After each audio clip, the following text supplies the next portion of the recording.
Made to Kill. By Zekamp. Chapter 41 Interlude, Palogny, Alone.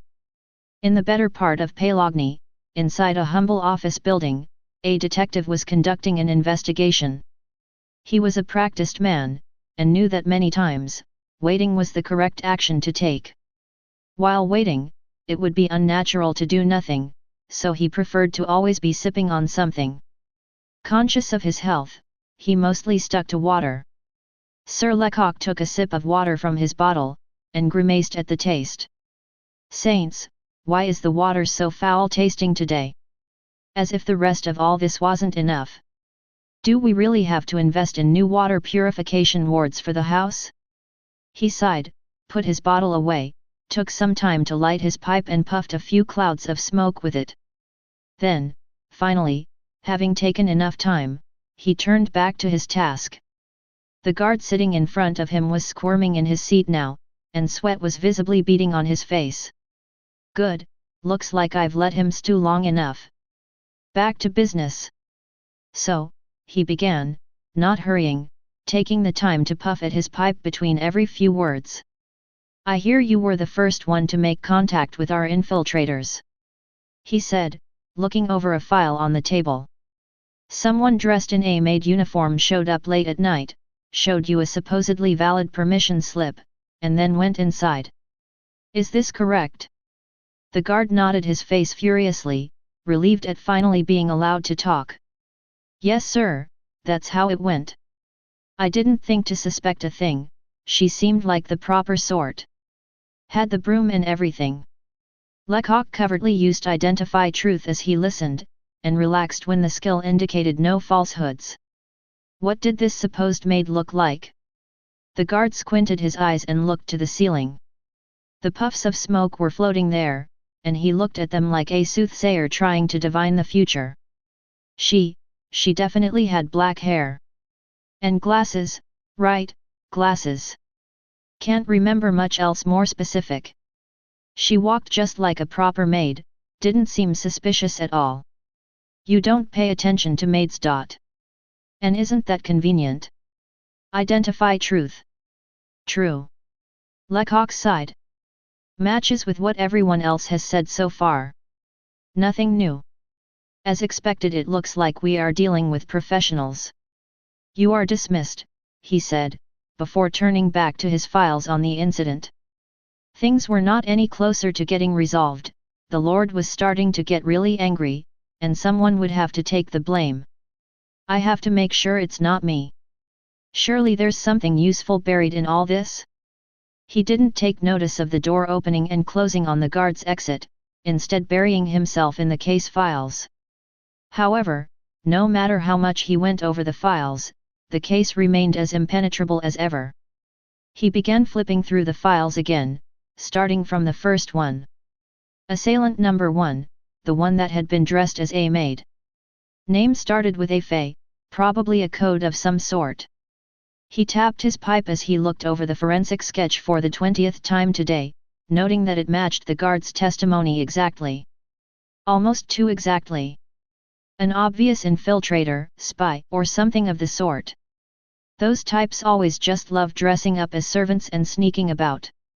But this one? There was something different about this one. Usually, a spy masquerading as a servant would use their guise to catch foes unaware, then strike with a knife to the back. This one, meanwhile, had only fought using a broom, dust, and spices, all materials that a maid could theoretically use in battle. Just how committed are they to this charade? Is this what real high-level infiltrators are like? Maintaining their characters no matter what? Is this the method acting skill I've heard of? Scary. He flipped through more documents, and his frown deepened. The other two assailants didn't offer much useful information either. One fought using knives, and had left many a guard behind as bleeding messes. Probably an assassin of some sort. The last was a trickier case, abilities focused on manipulating cloth and string. Lecoq furrowed his eyes. Cloth abilities in a textile mill? That can't be a coincidence. Wasn't this one the one who? He started flipping though the bundle at a rapid pace until he found his target, scanned it, then finally allowed a shred of relief pass through his expression. Name started with a mere something. She was the one who infiltrated the main offices, took files, and burned the place down. Some type of textile industry insider then? Had to know what to look for. Interesting. Brilliant deduction. Keep up the good work. Progress towards next level, 50%. He felt excitement stir at the system message but kept calm. He was a veteran at this. It would be a newbie mistake to trust it too much. They don't guarantee the truth or even that the deductions have any measure of truth to them, remember that. Still, it is something. He felt he was finally beginning to understand the complex knot in front of him and had found the first key to opening it up. With the first thread revealed, now he just had to follow it along, find the right place to tug, and watch the whole plot unravel. Lord Aumont has no competitors in the textile industry inside this country. Could we be dealing with foreign agents? Stealing our technology could have serious implications, and if revealed, could result in an international incident. Could this be that big? Or is this something more personal, some faction seeking to pry into the Lord's business? Maybe get some dirt on him? Lecoq felt excitement building inside him. If he was to reveal such a grand plot, his career could go far indeed. It was time to get serious. He walked over to his filing cabinet, opened all the drawers, and closed his eyes. His capstone skill was powerful, but delicate. He would have to be careful with it. This case could not allow mistakes. Connect case. He felt the skill begin to guide him and plunged his hand into the drawer. His fingers touched paper, a specific bundle of notes, and he pulled it out eagerly. The karmic connection had felt strong. This was something big. It was not a thick bundle, nor was it an old one. In fact, he could remember tucking this in just last night, something he had prepared to take a look at, before he had become occupied. It was a request. A request from a certain knight, asking for access inside the very factory that had been the target of sabotage. He felt his eyes widen. How could I have missed this? Did yesterday's turmoil really cloud me so much? This is an obvious connection. He opened the bundle and began rushing through the text. The beginning was the standard flowery greetings every practiced diplomat knew, so he skipped them over, moving to the request itself. And thus we would like to politely request access to the scene of the crime, the Aumont textile mill, as we have reason to believe this matter is connected to a case of our own. We would be delighted to share our information with the gracious Lord Aumont, as we have a way to track down the assailant. Surely we can come to an arrangement that will prove. This can't be a coincidence.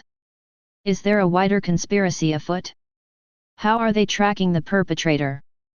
Investigator Lecoq inhaled deep and long at his pipe, before extinguishing it and putting it away. He put on his coat and hat, then started stomping out of his office. Luckily, the note had contained an address to an inn for a meeting. For the first time today, Lecoq truly smiled. He could almost feel his upcoming promotion and level up. Elise. I've brought your lunch. The laborer groaned, pushed the bed covers off herself, and raised herself out of bed.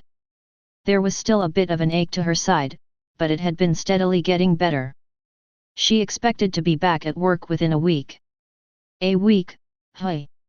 I guess it has been that long. It had been a bit since she had seen her brief acquaintances scuttle off into that tunnel, and out of the city. She had been rather shaken by that frightening display from the Lord, but nothing much had come from it. Her home was near the clinic, but scuttling from shadow to shadow aided by her walking stick had still taken her the better part of an hour. One didn't simply walk under something like that calmly. She had spent the next few days being fussed over and cared for by her family, a time during which she had flinched every time the door to their house opened, expecting some guard to arrive and haul her away. However, the days went on, and nobody came to collect. She could scarcely believe it. Did we really get away with all that? She was almost starting to believe it. It had only been a few days, but there was already a rumor going around in the neighborhood that some lord had dropped a water purifier ward inside the local well.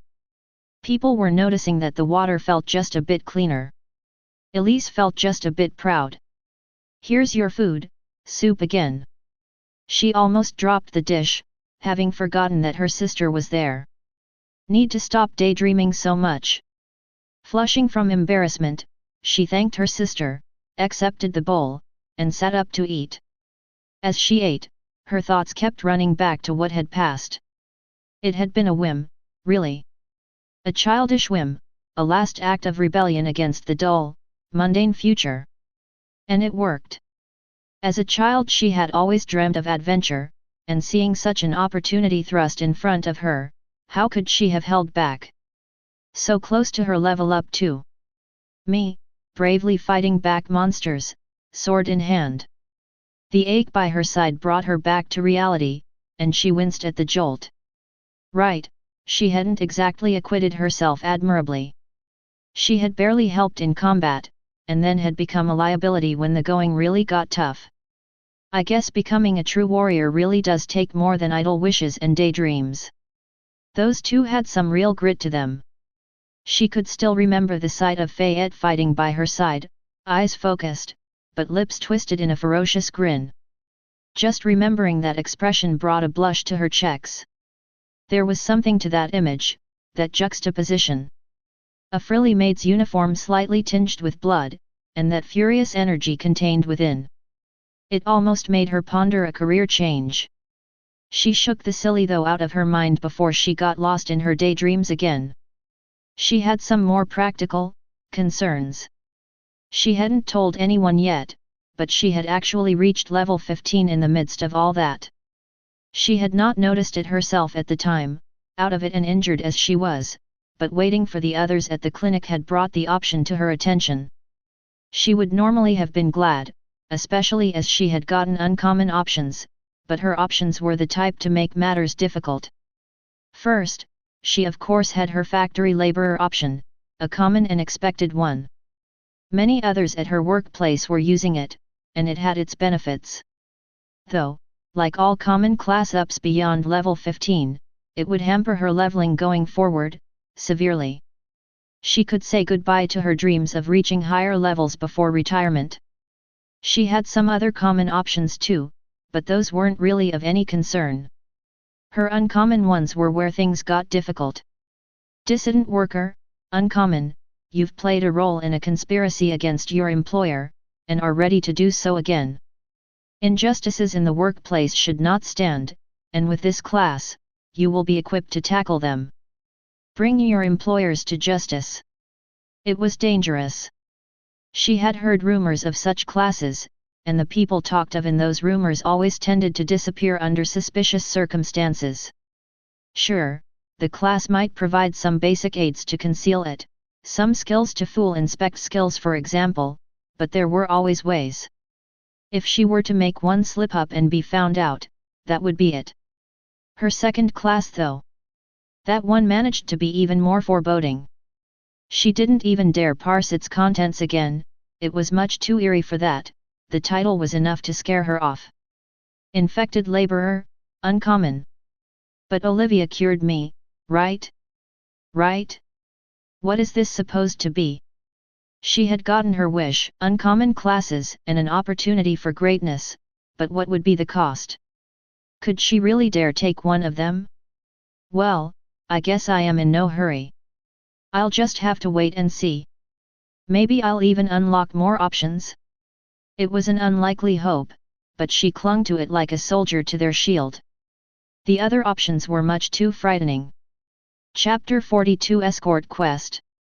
The town of Tarb was an ordinary sort of town, a town of crossroads. Two ancient trading paths had once crossed here, and naturally, a town had sprung forth to cater to the needs of travelers. There were no great works of culture or famous sites here. Travelers didn't have much time for such.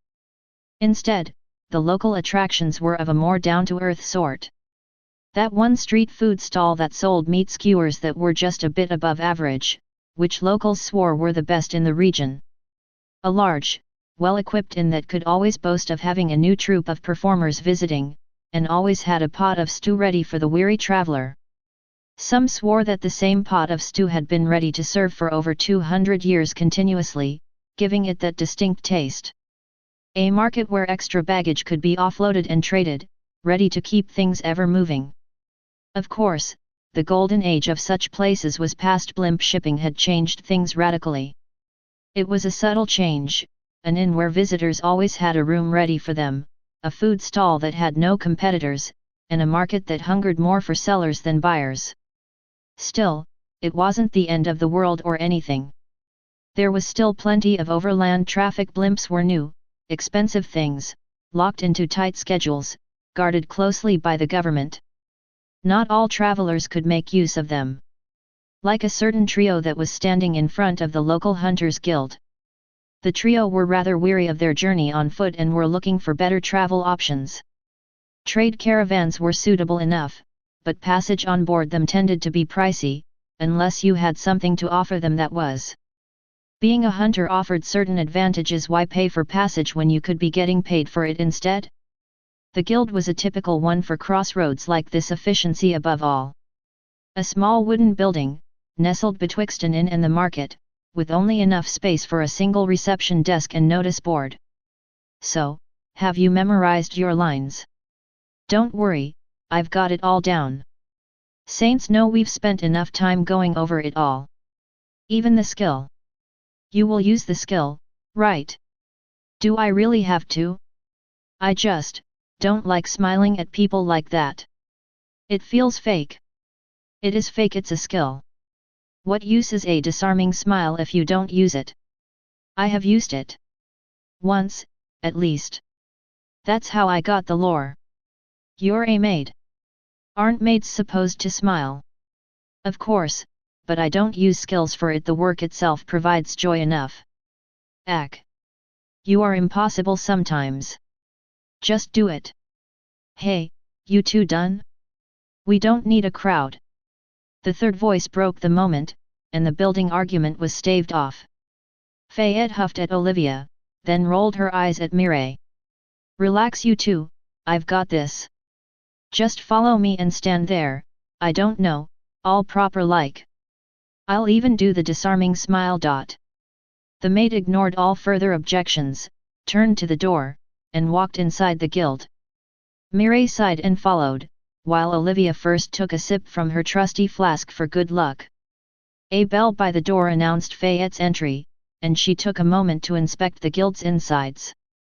Unadorned walls, clear tables, and a wooden floor with no rugs to get dirted.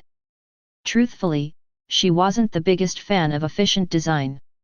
It tended to lack the proper flair and decorum she liked to see. However, it was undeniably more efficient for cleaning, less nooks and crannies for dirt to get into. Fayette frowned at that thought. If places are made easier to maintain, does that mean they need to hire fewer maids? Troubling. She made a mental note to look into the matter more later, shook her head, and continued inside, walking to the sharp-eyed receptionist. The woman was dressed in a simple brown dress, and emanated the distinct aura of proper bureaucracy. Fayette wondered whether that was a skill. Is there an aura of bureaucracy? I better be careful. She drew herself to her best posture, used disarming smile, and handed over her junior hunter's permit and class license. Hello, I would like to register as a proper hunter. The receptionist accepted the permit, looked it over, then quirked a brow at the quite adult-looking woman.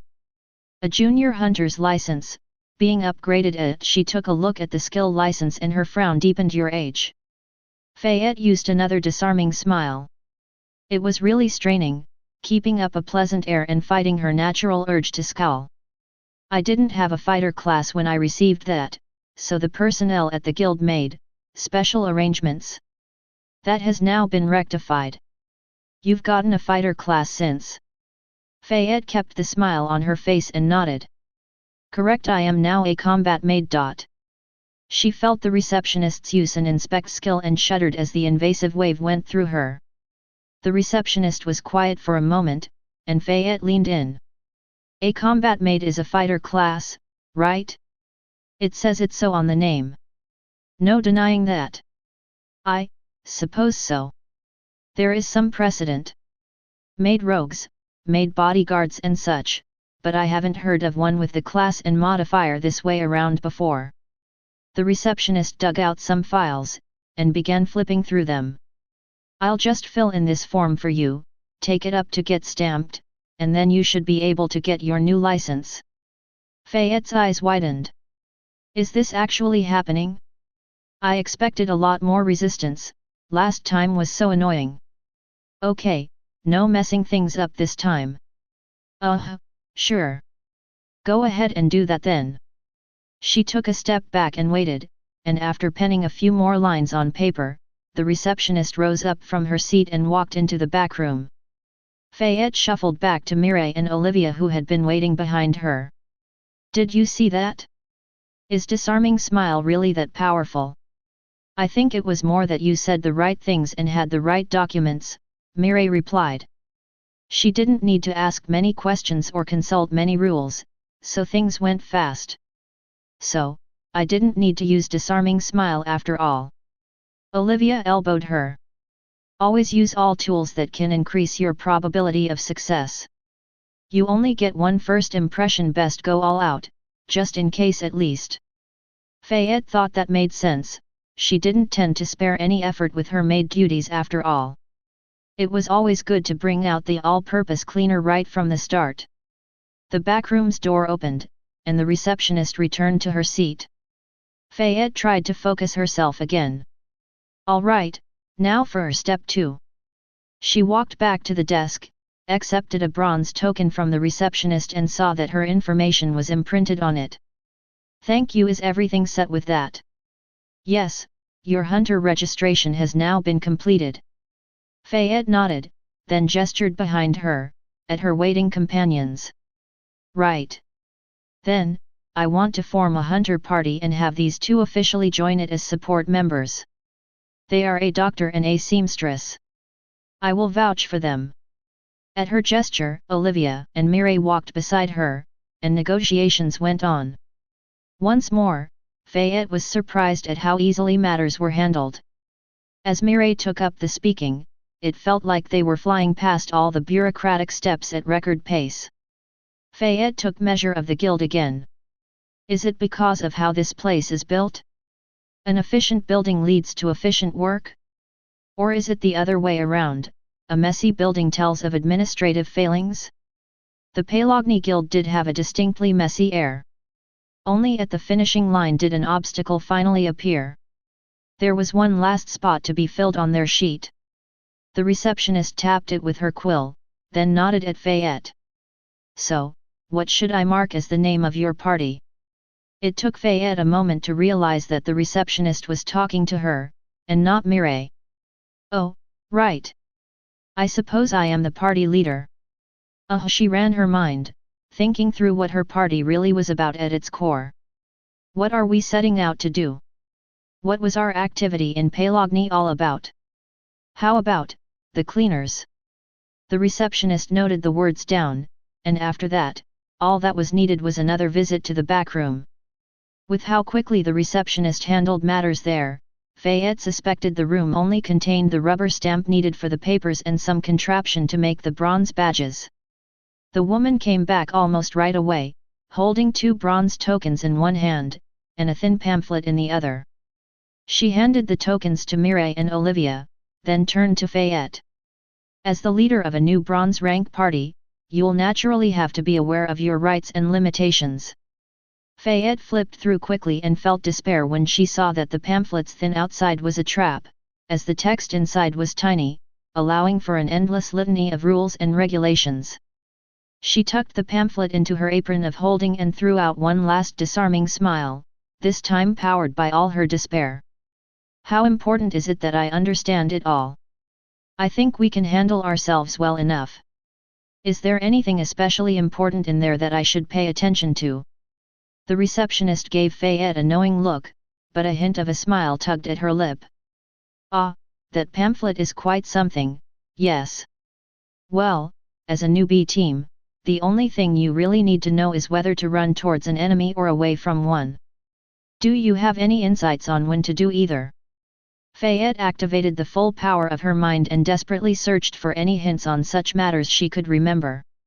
I have to prove I know this stuff. Didn't the Lord talk about adventurers and when to hire them at times? I think a few novels mention those things too. Well, I would be mostly acting on instinct I think, but I think I recall she began, forming her thoughts as she spoke. Elementals, monsters with distinct auras, and other monsters which visibly affect the environment around them are an indicator that hunters should step back, and mages should be sent in. The receptionist nodded, and Fayette continued.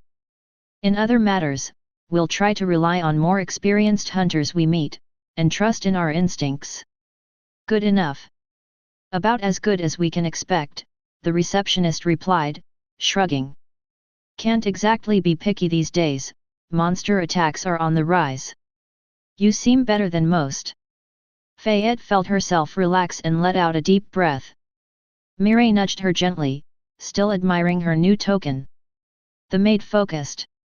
Right, now it's time to see whether this was all for nothing. We are actually looking for work. Are there any caravan escort tasks, or something else of that nature, that would take us a fair distance to the east? North and south work too, everything except west really. As long as we get as far away from Pelagny as possible. Hitching a ride on a caravan would be so much nicer. The receptionist hummed for a moment, then took another look at Fayette's crew. Her eyes narrowed.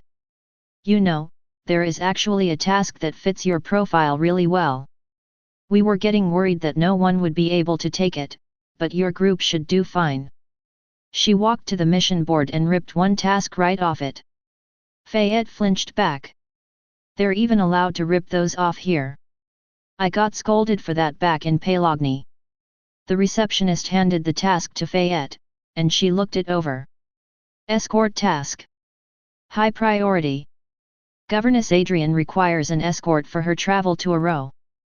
The caravan is leaving on the 5th, and the accepting party should have at least 2 women in it. So some woman needs an escort, and doesn't want to only be around gruff hunter-type men for the whole journey. Fayette thought of spending a whole caravan trip with the type of people she had seen at the Pelagny Guild, all rough and dirty. She shuddered. Understandable. She handed the missive to Mireille. I think this looks promising, what about you? Mireille hummed as she read it. Aro is a good distance to the east, and the pay is pretty good too. I say we take it. Olivia. The doctor waved her off. Sounds fine, don't need any more pondering. Can we go? Fayette took the missive back and looked at the contact details listed at the bottom of the page. Unsurprisingly, it listed a room at the only inn in town. Olivia's right, no sense waiting around. Let's go. They began to leave, but Mireille paused just a moment, to poke Fayette on the cheek. By the way, did you really have to pick such a name for our party? It makes it sound like I'm some sort of maid too. Well, maybe you'll get lucky and get offered a maid specialization or something. No harm in it. Fayette escaped from the room before the seamstress could get any more words in. She needs to focus, we have a task ahead of us, no time to debate names and such. Escort a governess. Sounds simple enough. What could possibly go wrong?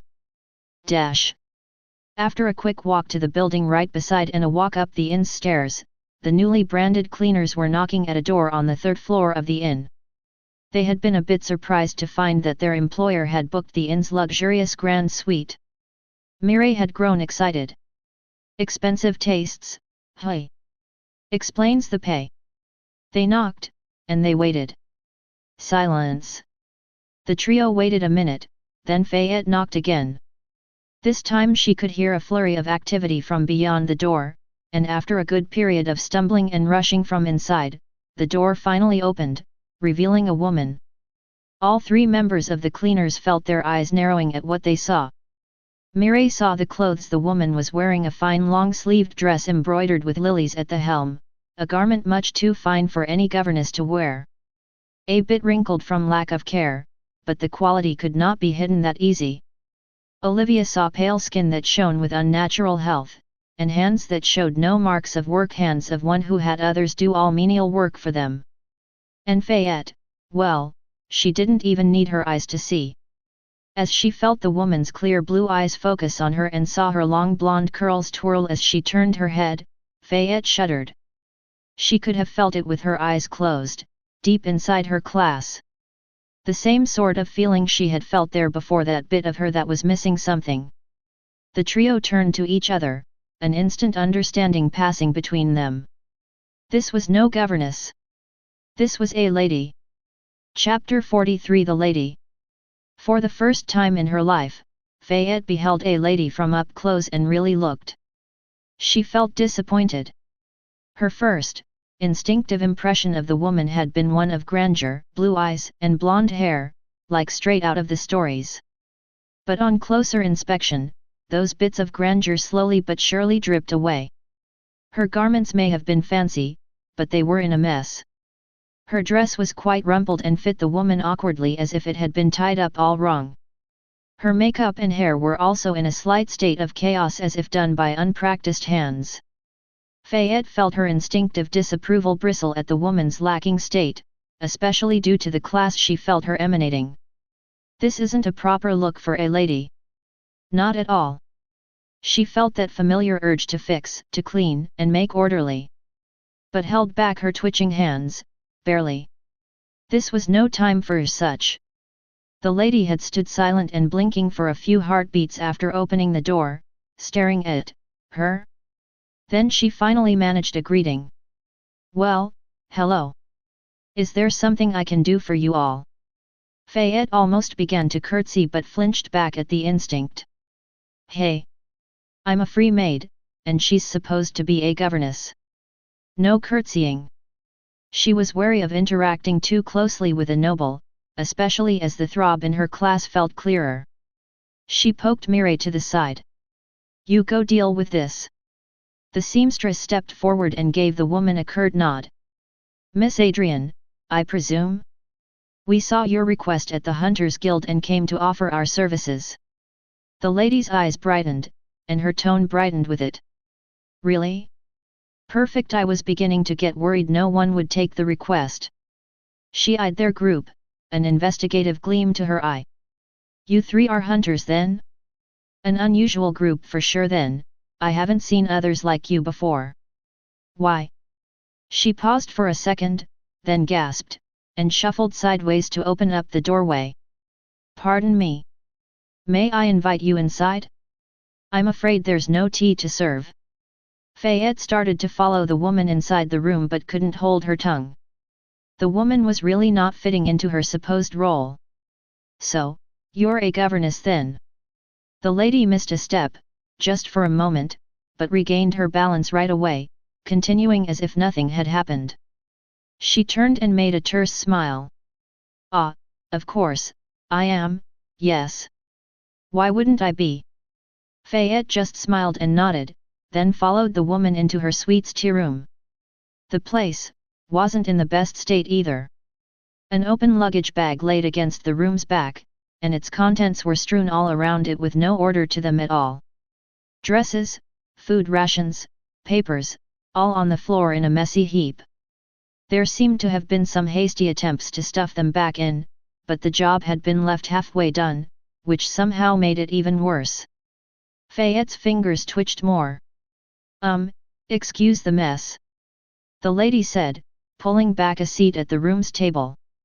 Please sit down, let us discuss things. Fayette moved a stray shoe with her foot, then took out the chair it had been blocking and sat down. Her companions did the same. So, just to confirm, Mireille began. You want us to guard you on your journey to Aro, correct? Correct. Then, for the caravan you intend to travel with. Not one for business talk, Fayette zoned out once Mireille and the miss got into discussing practical matters. Olivia was already covertly having a drink, not one for the conversation either, but Fayette focused on something more poignant, observing the woman seated in front of her. A noble. Her recent experiences with nobles were a bit mixed, to put things lightly. The last two she had met personally had been slain by her hand, and the whole reason for getting this mission was avoiding the notice of another. Hey, when I think of it like that, it seems I really haven't been getting along well with nobles. I wonder why? They really should stop bothering me. Still, whenever she had been in one's presence, she had felt that some part of her class still clung to that higher power. She understood it in a way. A maid was supposed to be a servant after all, and a noble was the epitome of a master. How could a maid run around unbound? Well, she was going to find out how. In front of her, she saw a new object of study. What was a noble, really? Did a maid need one? What did she really think of them? So far, taking up a new use for her broom, she had met 2 nobles, and killed 2 nobles. Not the best record. Still, she wasn't going to condemn them all, yet at least. If there were no nobles, who would run the household? 2 strikes against nobles, and now she was meeting her 3rd. Isn't that how that one queer colonial game goes? 3 strikes and you are out, or some such. How would the woman in front of her end up? Despite her unkempt appearance, the lady still had a shine to her. Her skin shone with perfect health, and even in a bedraggled state, her blonde, angled hair managed to evoke a sense of harmony as it ran down her face. Fayette almost felt it was unfair. Dressed in haphazard makeup and clothing, why did she still seem like she stood above her? Maybe it was her manner. As a maid, Fayette was quite practiced at guarding her face, making sure she never looked inappropriate.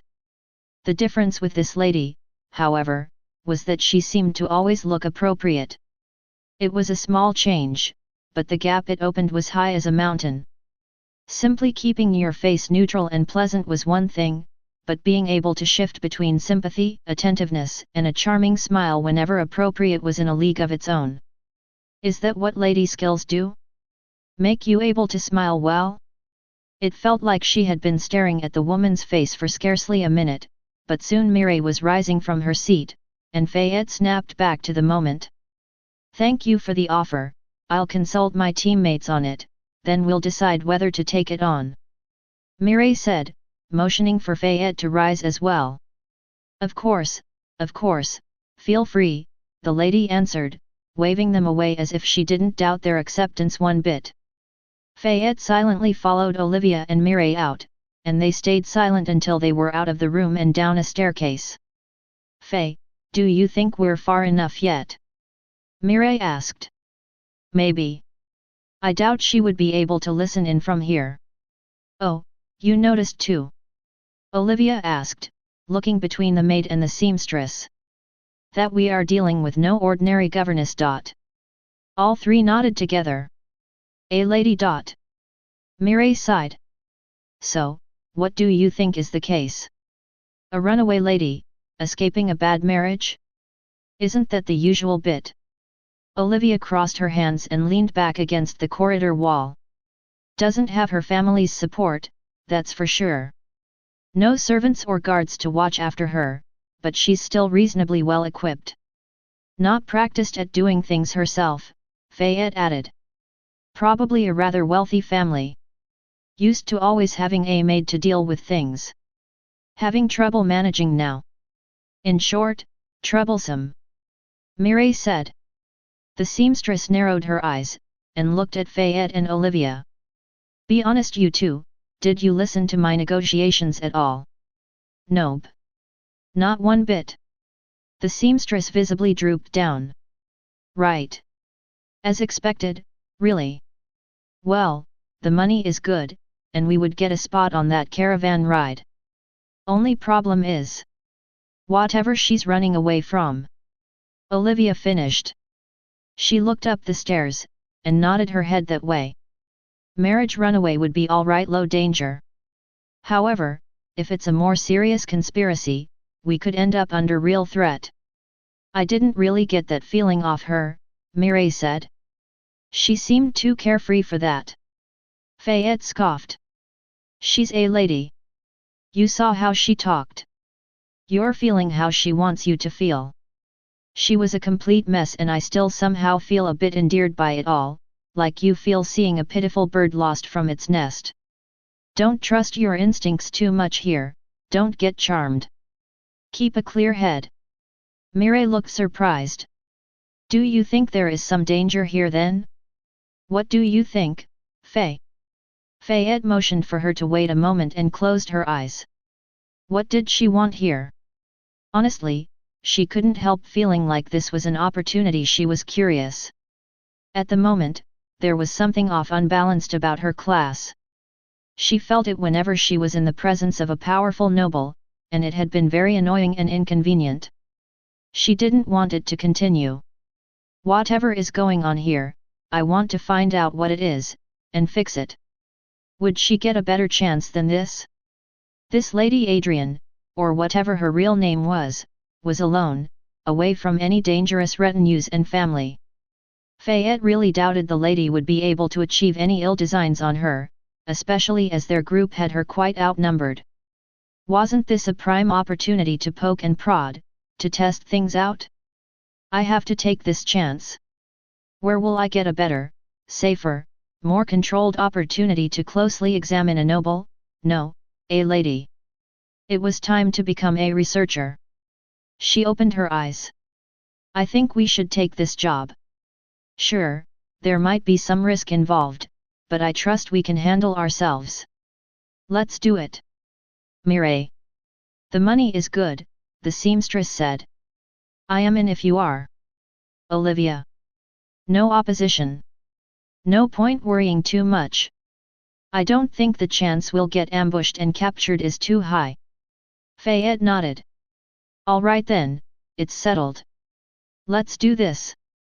The three turned to walk back up the stairs, and Fayette made a vow to herself. You just wait, Miss Adrienne or whatever. I'll get a good look and see what this noble business is all about. Chapter 44 Gear Upgrade. All in all, arriving in town, getting signed up at the guild and finding an escort mission turned out to be a surprisingly fast affair. So it was, that after accepting the request from Miss Adrienne, 3 young women found themselves in a new town with some time to spare.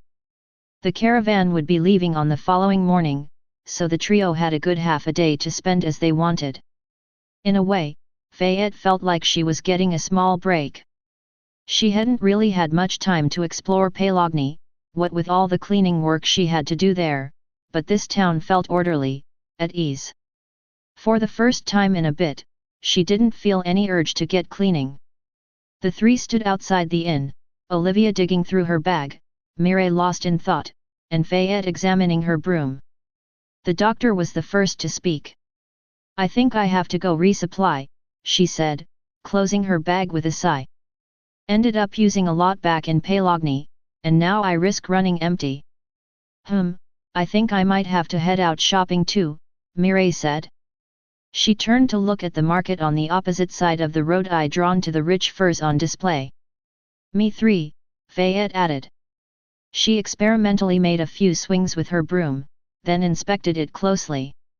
Broom is starting to show some wear. The 3 agreed to meet back at inn later and set out on their tasks. Fayette's errand brought her to the blacksmith's shop she had seen at the edge of town. It was easy to find, she just had to follow the steady trail of smoke emanating from the hot kilns. The place itself had a small building, attached to which was a covered workstation, where the clanging of metal rang out at a steady pace. The blacksmith himself, a portly man with an easy countenance, was busy at work at the anvil, hammering out some horseshoes.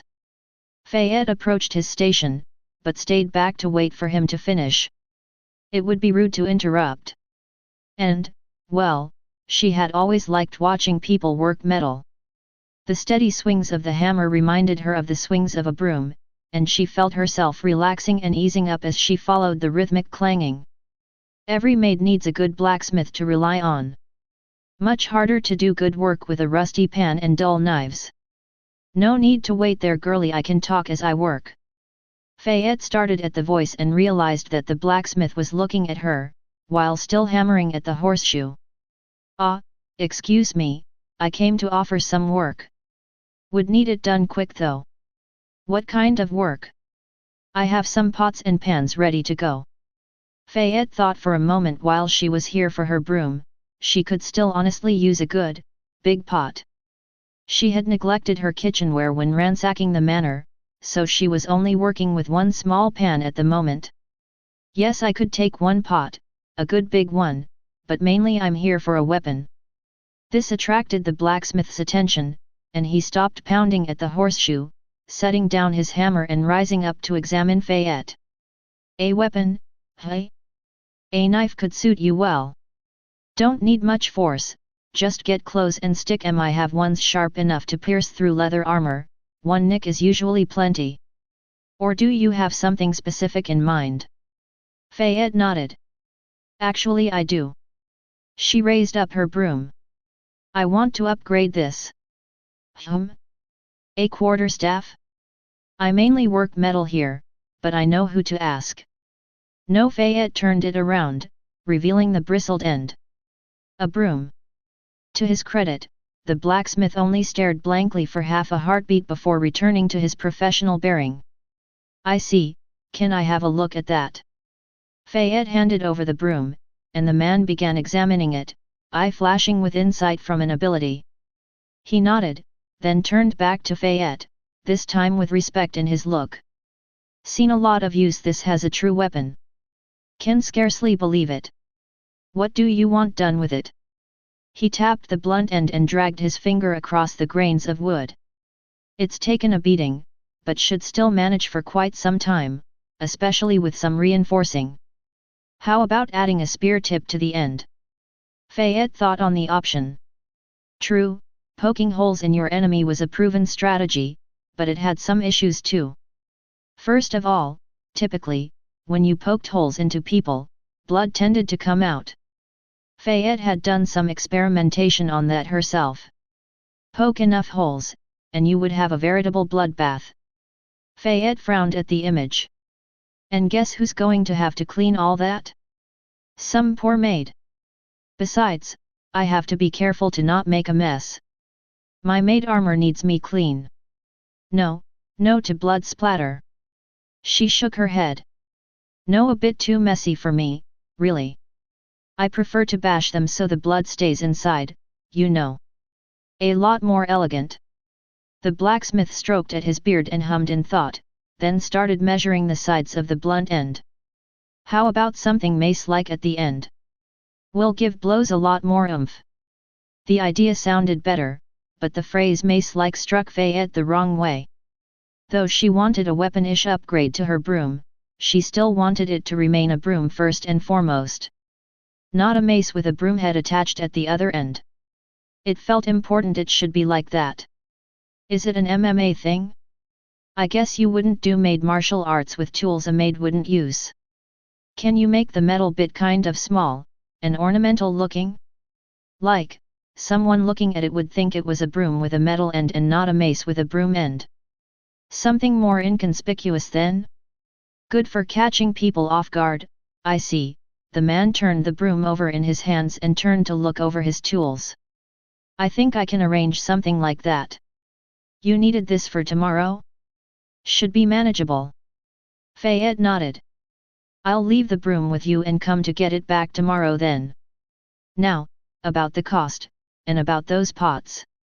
The blacksmith smiled, then gestured towards the door. Ah, let us go inside then, I'll show you the wares. Fayette's shopping trip ended with success, but she was not the only one looking for gear upgrades. Mireille had been thinking about her tools too. During her rampage by the textile warehouse, she had noticed a curious thing.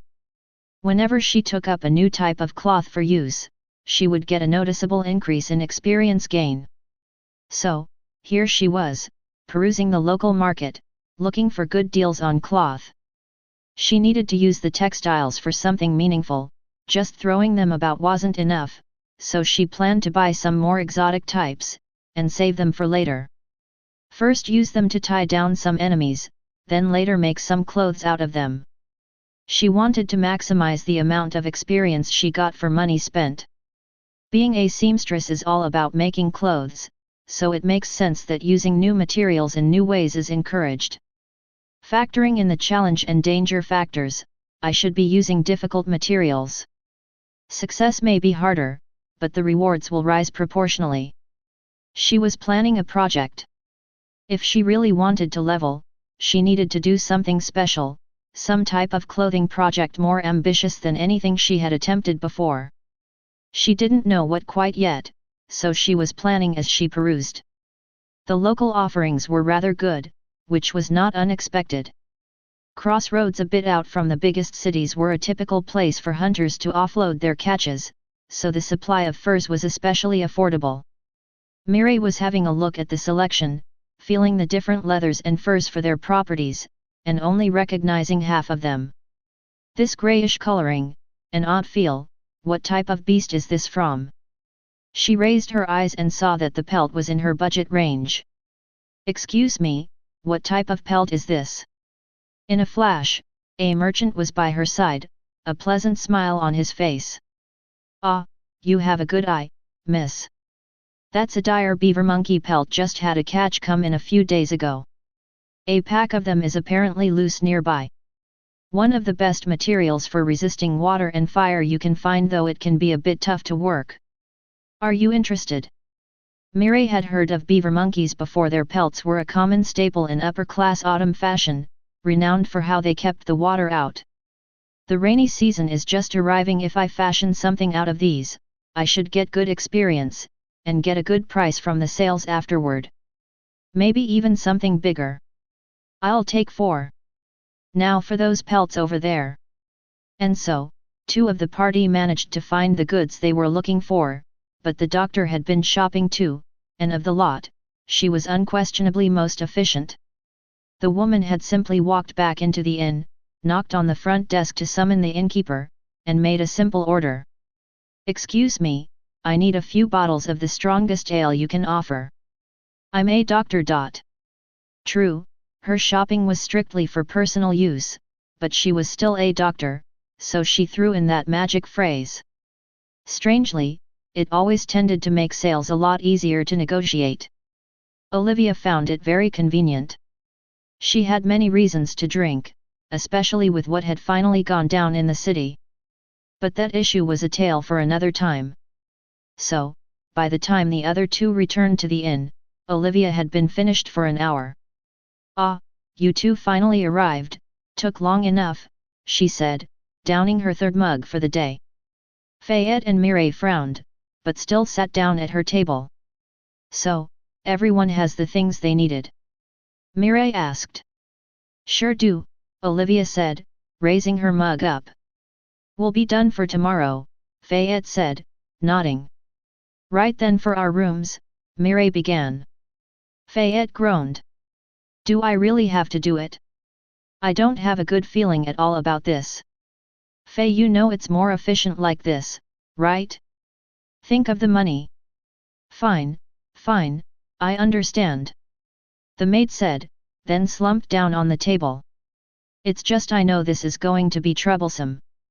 I don't like sleeping around people I don't know. She's our client, we'll all be getting familiar anyways. Besides, that room had way too much room for one, even a separate bed. It's not that bad. Yeah, but it's still the same room, Fayette said, turning to look up the inn's stairs, which led to her target. Yes, Fayette was preparing for a trial of her own, spending the night in their customers', the so-called governess Adrienne's room. It was a bit of savvy business dealing from Mireille. Seeing the miss all alone in that giant suite had given her an idea. Why not have their escort mission start a night early, giving them a little boost in paycheck, and savings for rooms? So, Fayette was to guard the lady for tonight, while the other 2 would only need a 2-bedder for the night. Another bit of smart saving. Fayette thought of the mess she had seen up there and shuddered. Her fingers were already twitching. This is going to be a long night. But I'll make use of it. People are at their most unguarded when asleep after all. Chapter 45. What is a lady? What is a lady? That was the question running through Fayette's mind as she knocked on one's door and waited. Despite psyching herself up, she was feeling nervous and wary, mostly because this would be her first time really dealing with one personally. Back at her old job, she had never risen up high in the ranks, and had thus mostly remained in periphery work, rarely working directly with any important visitors. To be honest, that may have been a blessing. Her old master hadn't been the type she would have ever liked to be more directly involved with. She had felt fine keeping far off. However, now she would be working close to a real lady. She couldn't help instinctively straightening the ruffles on her outfit and double-checking that her apron was spotless. Once she realized what she was doing, she slapped herself on the cheek in an effort to stop herself. Focus. You are not working as a maid for her, but as a hunter. Why am I getting so nervous about this? Just have to be calm as usual. Who knows what will happen if I start acting as a maid to some lady? Will I become beholden to her or something? Should probably be careful to keep a professional distance. Finally, she was released from her ponderings by the door opening, revealing the lady, and the maid found her first answer to the question. A lady was a very messy human. Fayette glanced down at the lily-patterned hems of the woman's dress and internally screamed at the crumpled fabric, which made the flowers seem split in two. She felt her fingers twitching. Can't I fix her up? Just a bit? But no, she tightened her hands, forced them into iron grips, and her nails dug in, almost drawing blood. Must. Focus. She is just some governess. No lady standards here. And definitely no mating about for her. She curtsied. Miss, I will be guarding you for the night. Blue eyes took her in and betrayed just a hint of nervousness. Or something else. Fayette wasn't sure. Tricky to judge, these types. Ah, hello? Please call me Marie. The lady said, eyes darting up and down Fayette's uniform. There is one free bed. Still. I'm not sure I need a guard for the night. I'm just a humble governess after all. Fayette rose back up and looked directly into the woman's eyes, not blinking. Right. A governess. The blonde-haired woman glanced back one more time, then walked into the room, beckoning for Fayette to follow. Fayette focused her eyes on the woman, purposely away from the mess in the room, and followed her through the suite, all the way to the bedroom. Fayette calmly walked to the free bed, a smaller one at the far end of the room, blessedly still clean and neat from disuse, and began to set her things down. The lady had hopped onto her own bed, and sat there, staring at her. The hem of her dress swung back and forth with her legs, and her face struggled with something until curiosity finally broke through, and she asked her question. Hey, excuse me miss, I don't think I ever got your name, but you are a hunter, right? But that uniform, aren't you a maid? Fayette turned back from examining the blankets and gave the woman a blank stare. Well, yes. I am a hunter, and I am a maid. My name is Fayette, miss. The straightforward answer shut the lady up for a bit, though her stare lingered, still taking in every one of Fayette's motions. It started to get on her nerves. It's an early morning tomorrow, Fayette finally said, turning back to the woman. I recommend going to sleep. The lady sighed. I suppose you are right, it's just, we'll be together for a long ride, won't we? I was thinking we could get to know each other more. What insidious plot is this? Fayette asked, narrowing her eyes, but she sensed no maliciousness. Answer 2, a lady was a talkative thing, always gathering new information. The maid shook her head. We'll have time enough on the ride. The miss sighed again, rolled off the bed, then began taking off her dress. It was a very awkward process. Not her fault, really. Her dress was just of that fastened at the back type, never meant for one woman to put on by herself. Watching the lady claw behind her in an attempt to get at the strings filled Fayette with another twitching urge to help, but she held back and turned back to her own bed. I'm not her maid. I can't be doing stuff like that for her, or can I? Just a bit maybe. No. Focus. A new life as a hunter. She undressed herself down to her own chemise, set a spare broom by the bedside. What kind of guard didn't have a weapon ready and laid down under the covers? She looked back at the lady. The blonde-haired woman wasn't making much progress. She had finally managed to edge a shoulder out of the ungainly dress, but the rest was now a crumpled mess as she struggled out of it, ankles flashing from amidst the fabrics. Fayette quickly turned away from the improper sight, closed her eyes, and tried to get to sleep. However, the ruffling of fabric continued on and on, keeping her up late, building up a discomfort deep within her. It was a long night. Answer 3, a lady was annoying. The next morning, Mireille and Olivia were already having their breakfast when Fayette stumbled down the stairs. The maid's uniform was as proper as ever, but her movements were twitchy, and her eyes almost feral. She was breathing heavily and grasping around wildly with her fingers, as if nipping at invisible bits of cloth. She looked at her companions, and they shivered under her wild gaze. "I'm going to go outside for a bit. I need to clean." "Ah, sure, go do that," Mireille responded, careful to not set her friend off any more than she was already. Olivia just stayed silent and out of it, nodding the maid off. Fayette slowly turned, then stomped out her in, dragging her spare broom behind her all the way. After she was gone, Mireille and Olivia turned to each other. "What got into her?" the doctor asked. "Who knows? She's always particular about the strangest things. Probably got some strange maid idea again," Mireille answered. Another figure stepped down from upstairs, this time the lady, somehow in even more of a mess than yesterday. Her hair was getting really tangled up by now, and she seemed to have run out of makeup halfway down her face. Mireille and Olivia looked at each other. "I guess that explains it." They silently went back to eating breakfast. After wildly using sweep dust on all the town's streets for a half hour, Fayette finally calmed down enough to go fetch her broom. Despite the early hour, the blacksmith was hard at work when she arrived at his shop, this time hammering out an iron pan. "Hello there, girlie, give me just 5 minutes, need to finish this, then I'll get your broom out. Finished it last night, think it turned out well." "Thanks. Waiting isn't a bother." Fayette stood at the edge of the shop and stabilized her mind further with the calming clangs of metalwork. "Could I trap this sound somehow and listen to it later? I could listen to this all day." Her relaxation was finally cut short as the man finished his work, put away his tools, and walked into his shop. "Let's see. Where did I put that broom?" He dug around for a moment, found the item, then walked back out, broom in hand. "A fancy broom." Fayette took it in hand, felt the comfortable weight it had to it, and had to admit she was impressed. It still looked like a perfectly ordinary not a mace broom, just one with a fancily engraved metal bit at the end.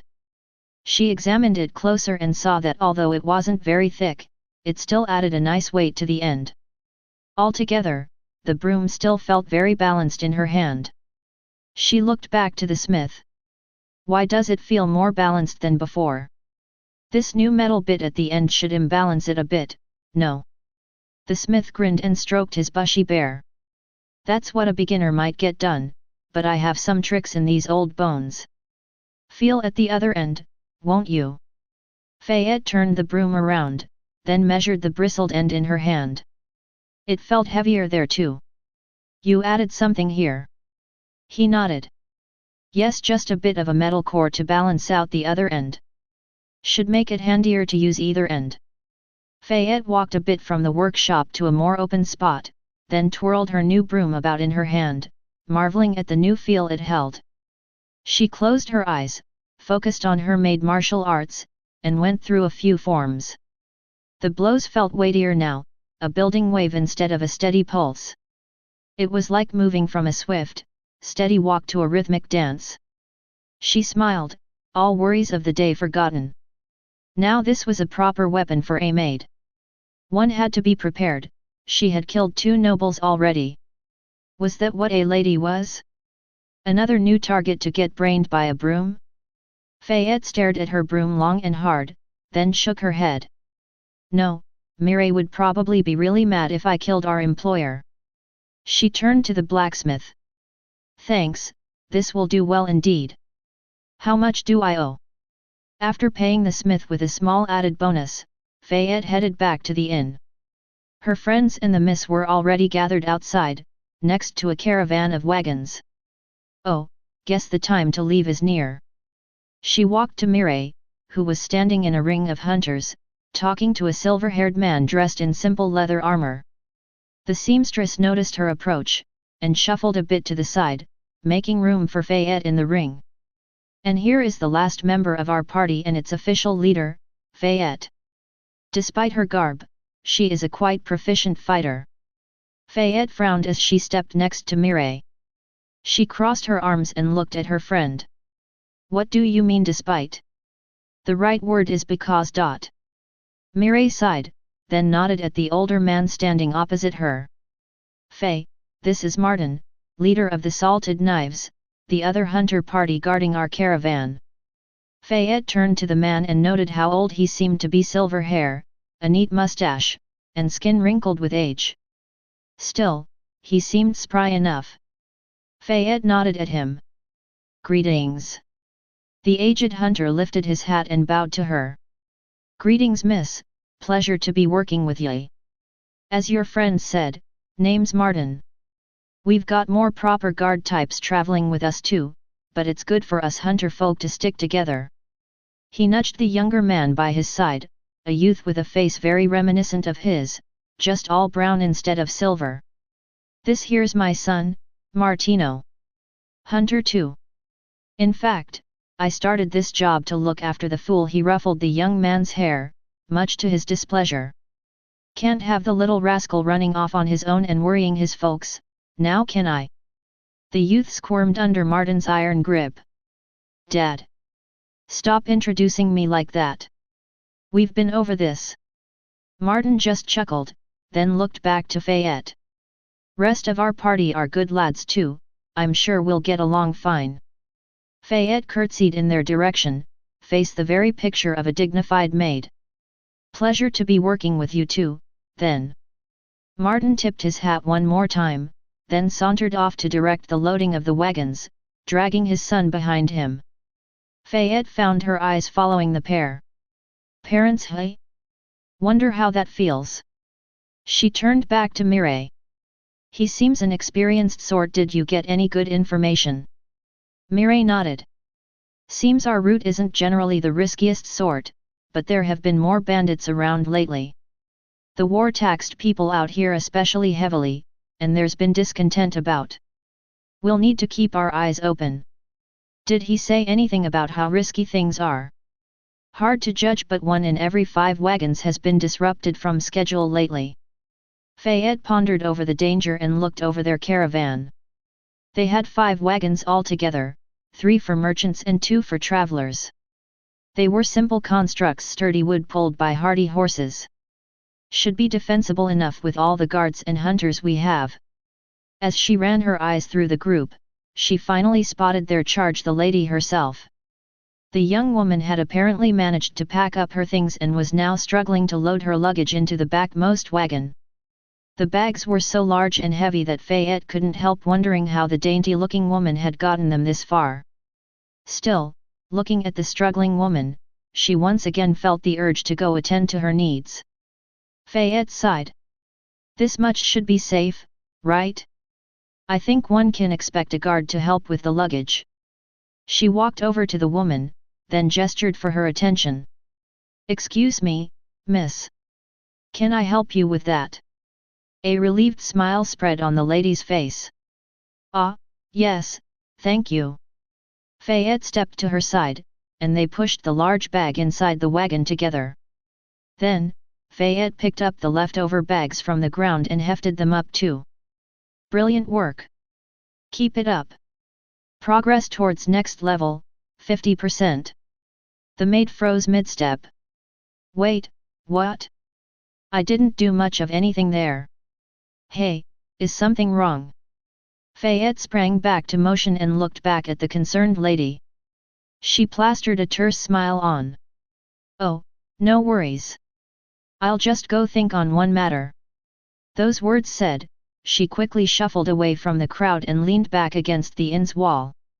What just happened? She began to go through what she had just done. She had walked over, then helped the woman lift 3 bags into the wagon, then left. Objectively, there was no way that could be counted as a significant accomplishment. Fayette narrowed her eyes. Or could it be? She turned to look back at the wagon and looked at the lady who had now sat on it. The woman had taken out a little notebook and was now writing something inside. As Fayette realized the key and her eyes widened. The first time bonus. There's always an experience bonus for doing new things. And does her being a lady, maybe even a high-ranking one, add to the challenge or significance factor? After all, she had done very little maid work directly for nobles. Thinking on it, she realized this was the first time she had been so direct, close, and personal with serving someone important. And a proper lady at that. How high-ranking is she? Her heartbeat quickened. Wait a minute, just how many typical maid things are there that I've never done? She began compiling a list in her mind. Hosting tea parties, helping a lady dress, setting a bath, personally cooking and serving dinner. There are so many things. I've never done any of that. Just how much experience could she get with this? A plot, an opportunity began to form inside her mind, and she found her final answer for what a lady truly was. They were a way for her to power level and gain loads of experience. I don't think there's much risk of anything ill happening, and if it does, I'll just have Mireille watch out for me. Why was I so wary of this anyways? Fayette looked back at the lady, who was still scribbling in her notebook, and began to see something else. In her eyes, the woman was slowly turning into a delicious, delectable piece of meat, packed full of experience for her to devour. Just you wait, I'll make sure to go through all my first times with you. So many levels, for relatively little effort. She felt her face flushing just at the thought and licked her lips. At that same moment, the lady peeked over her notebook and looked the maid's way. They locked eyes. In a flash, Fayette brought her face back to a normal countenance. Equally fast, the lady looked away, turning back to her notebook, a slight flush on her cheeks. Oops, no getting out of control, Faye, this will require a subtle touch. Now, just what are all the typical noble servant things I could do for her? She dug into her apron, getting out all the court drama books she had picked up from the manor. It was time to plot. Chapter 46, How to Pamper a Lady, Part 1. As Fayette went over her power leveling options, she realized she would be facing a special challenge: organizing proper lady-level service in the middle of the wilderness. Sure, trade caravans usually carried some food and amenities, but Fayette was a maid with standards. It was not just a matter of pride. Ambition would up the challenge factor, potentially giving her even more experience.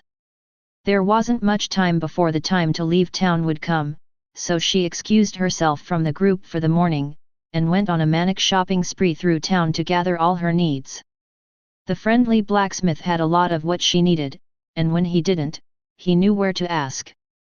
With his help, it only took a bit over an hour to arrange everything, after which she caught up with the group and began forming more concrete plans. She only had one chance at a first-time experience bonus for everything, so the maid intended to get everything just right on the first go. A maid had to act with confidence and certainty, so Fayette took the first part of the day for experimenting with her new supplies. She kept a ways from the caravan, trailing behind just enough to keep it in sight. The others were a tad worried about Fayette's sudden obsessive mood, and Mireille even debated stepping back to ensure she was all right, but the sound of an explosion convinced her to stay back. The process took her the whole day, so it wasn't until the late evening, when the caravan had stopped for rest, that Fayette finally approached the lady. The wagons were arranged in a semicircle with a campfire in the middle, like travelers huddled together for warmth. Fayette saw the rest of her party eating and sharing words with the members of the Salted Knives, while their charge, the so-called governess Adrienne, sat on one of the wagons, busy scribbling in her notebook. Fayette checked over her uniform one more time, just in case its pristine look had been sullied by a stray bit of grime, then walked forward, falling into her practiced and poised maid mannerism. "Miss, excuse me, would you like to retire for rest? The night is drawing near." The woman flinched, looked up at Fayette, then hurriedly stored her notebook away in a pocket. "Ah? Fayette, was it? I didn't see you all day. Also, please call me Marie." Fayette held the woman's gaze, then slowly repeated herself. "Miss, would you like to retire for rest? The night is drawing near." The woman's face grew puzzled for a moment before she caught herself and slowly nodded. Sure? I guess it is time for that." Fayette nodded, then motioned for her to follow. "This way then, please." She made sure the miss was following, then led her to their group's designated wagon, where she had cordoned off one section with a curtain. Fayette hopped up, then turned around, extending a hand to the lady. The woman hesitated for a moment, but then grabbed Fayette's hand and let the maid help her up. No experience just for that. Time to get serious then." Fayette pointed at the curtained-off section. "Miss, your chambers have been prepared." "My chambers? I don't think I had." Fayette silenced her with a wave of her hand, then spun around, stepped inside, and threw open the curtains. A comfortable alcove was revealed. Bedding with heaps of blankets lit by a single dim lantern, with a bucket and mirror acting as a washing basin to the side. "Of course you have chambers, miss. How could you not have your own chambers? Our hunter party is committed to offering good service." The lady looked at Fayette for a moment, then to the bedding within. Slowly, the comfort evident in it broke her restraints, and she finally accepted. "I do? Well, I suppose it's fine then." Fayette waited for her to step inside, then followed her in, closing the drapes behind her. The moonlight from outside dimmed, leaving the lantern as the sole source of vision. "Miss, let me help you undress." The lady turned and took a step back from Fayette, almost stumbling at the bedding. I can handle that fine on my own, thanks. I don't think that was part of your duties." Fayette took a step forward, closing the distance. "But miss, of course it is part of a guard's duties to help their charge undress." The lady took another step back but hit the wall. The cramped space left her with no avenue of retreat. She slowly drew her hand back behind her dress, fiddled at the laces there, and laughed nervously. "Thank you for the offer, but I am completely fine on my." Fayette took another step forward, then grabbed the lady's arm lightly at the wrist. Fayette stood half a head taller than her, so she had to bend down slightly to look into her eyes. Once more, she repeated herself. "Miss, are you really sure? I can let you do it on your own, but, you had a lot of trouble last night." The woman seemed to shrink down under Fayette's gaze, and turned her head to the ground, fleeing it. "All right," she finally answered, almost in a whimper. Fayette released her hand, motioned for the miss to turn around, then once she had done so, began unlacing the dress. For a moment, the only sound inside the wagon was the swishing of the ties as Fayette unfastened them, until the lady broke the silence. "I'm just a governess, there's no need for all this. I just hired you to be guards." Fayette physically winced at the obvious lie. What kind of governess can afford to hire a whole hunter party to act as guards? She really needs to think of a better story. She finally managed to get the dress loosed up, and began helping the woman out of it. "Think nothing of it, this is just a natural part of guard work." She got the dress off, set it down to the side, then moved to the corset. "We're getting paid well, I think, so naturally we want to have satisfied clients."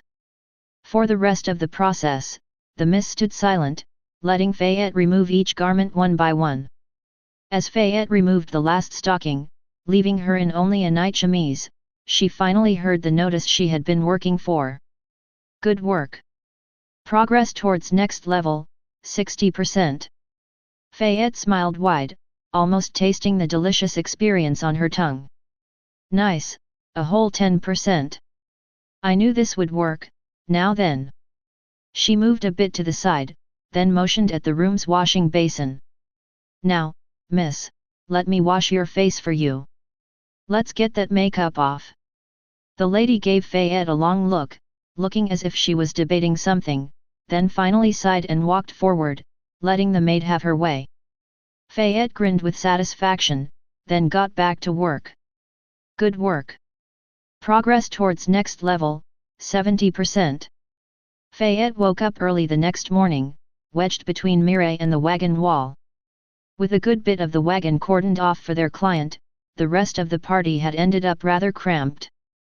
Mireille had been a bit upset, but Fayette had promised that it was all for a greater purpose. She got up and stretched to get herself ready. There were many preparations to make. She carefully stepped over Mireille's and Olivia's sleeping forms and got to their baggage, where she quickly dressed herself up. Her uniform ready, she silently crept to the curtain and drew it back just a bit, letting her peek inside. She saw the lady, snugly tucked inside her many blankets, eyes closed in peaceful rest. Good, seems I have plenty of time. She stepped out of the wagon, and let her eyes get used to the growing sunlight outside. The maid nodded at the morning shift caravan guards, then walked to the middle of their encampment, where she began to make her morning preparations. First, she went to the still-burning campfire, and set a tea kettle to heat atop it. Then, she walked a slight distance away and began pulling out bits of wood from her apron of holding. It had been a bit of a rush job, but by using skills, you could get a lot done in a short time. She sorted the bits of wood according to their purposes, then began attaching them together, sliding wooden tabs into holes carved for them, until she had a tea table and a set of stools set up. She went back to check on her kettle, nodded with satisfaction at the boiling liquid, then crept back to her wagon, this time all the way into the ladies' compartment. Miss, excuse me, it is time to wake up. The lady turned around in her bedding, the groggily answered. Please, just 5 more minutes. A bit of a late sleeper are we? Well, that's what maids are for. She stepped forward, leaned down, then pulled the blankets off the woman in one smooth motion. No, it is really time to wake up. The lady flinched up, limbs flailing like a patient in their death throes as she was forcibly ripped awake. Then she just dully stared around, blinking with confusion, slowly getting conscious of the situation. She seems a bit addled by her sleep. Good. Should make these next parts easier. Fayette grabbed the woman by the hips, then lifted her up. Hey? Wait Miss, let me help you get dressed. Just your standard morning routine. Here, let's start with the stockings, sit down there. Fayette drew out a stool from her apron of holding, set the unsteady lady down onto it, then started pulling up her stockings. The woman herself was still a bit out of it, confused by the rush and still addled by sleep, but did not resist. If anything, she was going along with the motions smoothly, like she was used to them. An automatic pattern she had been used to for most of her life. Up we go there. Next, let me fasten up these garters there. Good, now, stand up would you? Keep your hands up just like that. Here's your petticoat. All fastened up? Good. Then, the corset. By the time she was fully awake, the lady was already fully dressed and even had her makeup and hair in order. Fayette stood back a bit, admiring her work, satisfied that her appearance was finally in order. Newly brushed up and styled, the Mrs. Golden curls were now set into long drills that ran by her sides.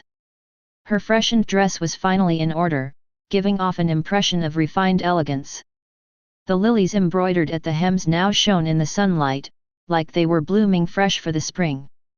Fayette felt rather satisfied as she looked back on the work she had done. Now that's more like it. I guess these sorts really do need a proper maid. Good work. Progress towards next level, 90%. Good. Seems dressing up and undressing count separately. Now moving forward. The miss herself seemed amazed at her own transformation and looked at Fayette with a new respect in her eye. You know, I really must thank you for this, it's quite all right miss, I'm just doing my work, Fayette cut in, then beckoned forward. Now, let us go for your morning tea. The lady looked at Fayette for a good, long moment, then sighed, shoulders slumping down. All right then.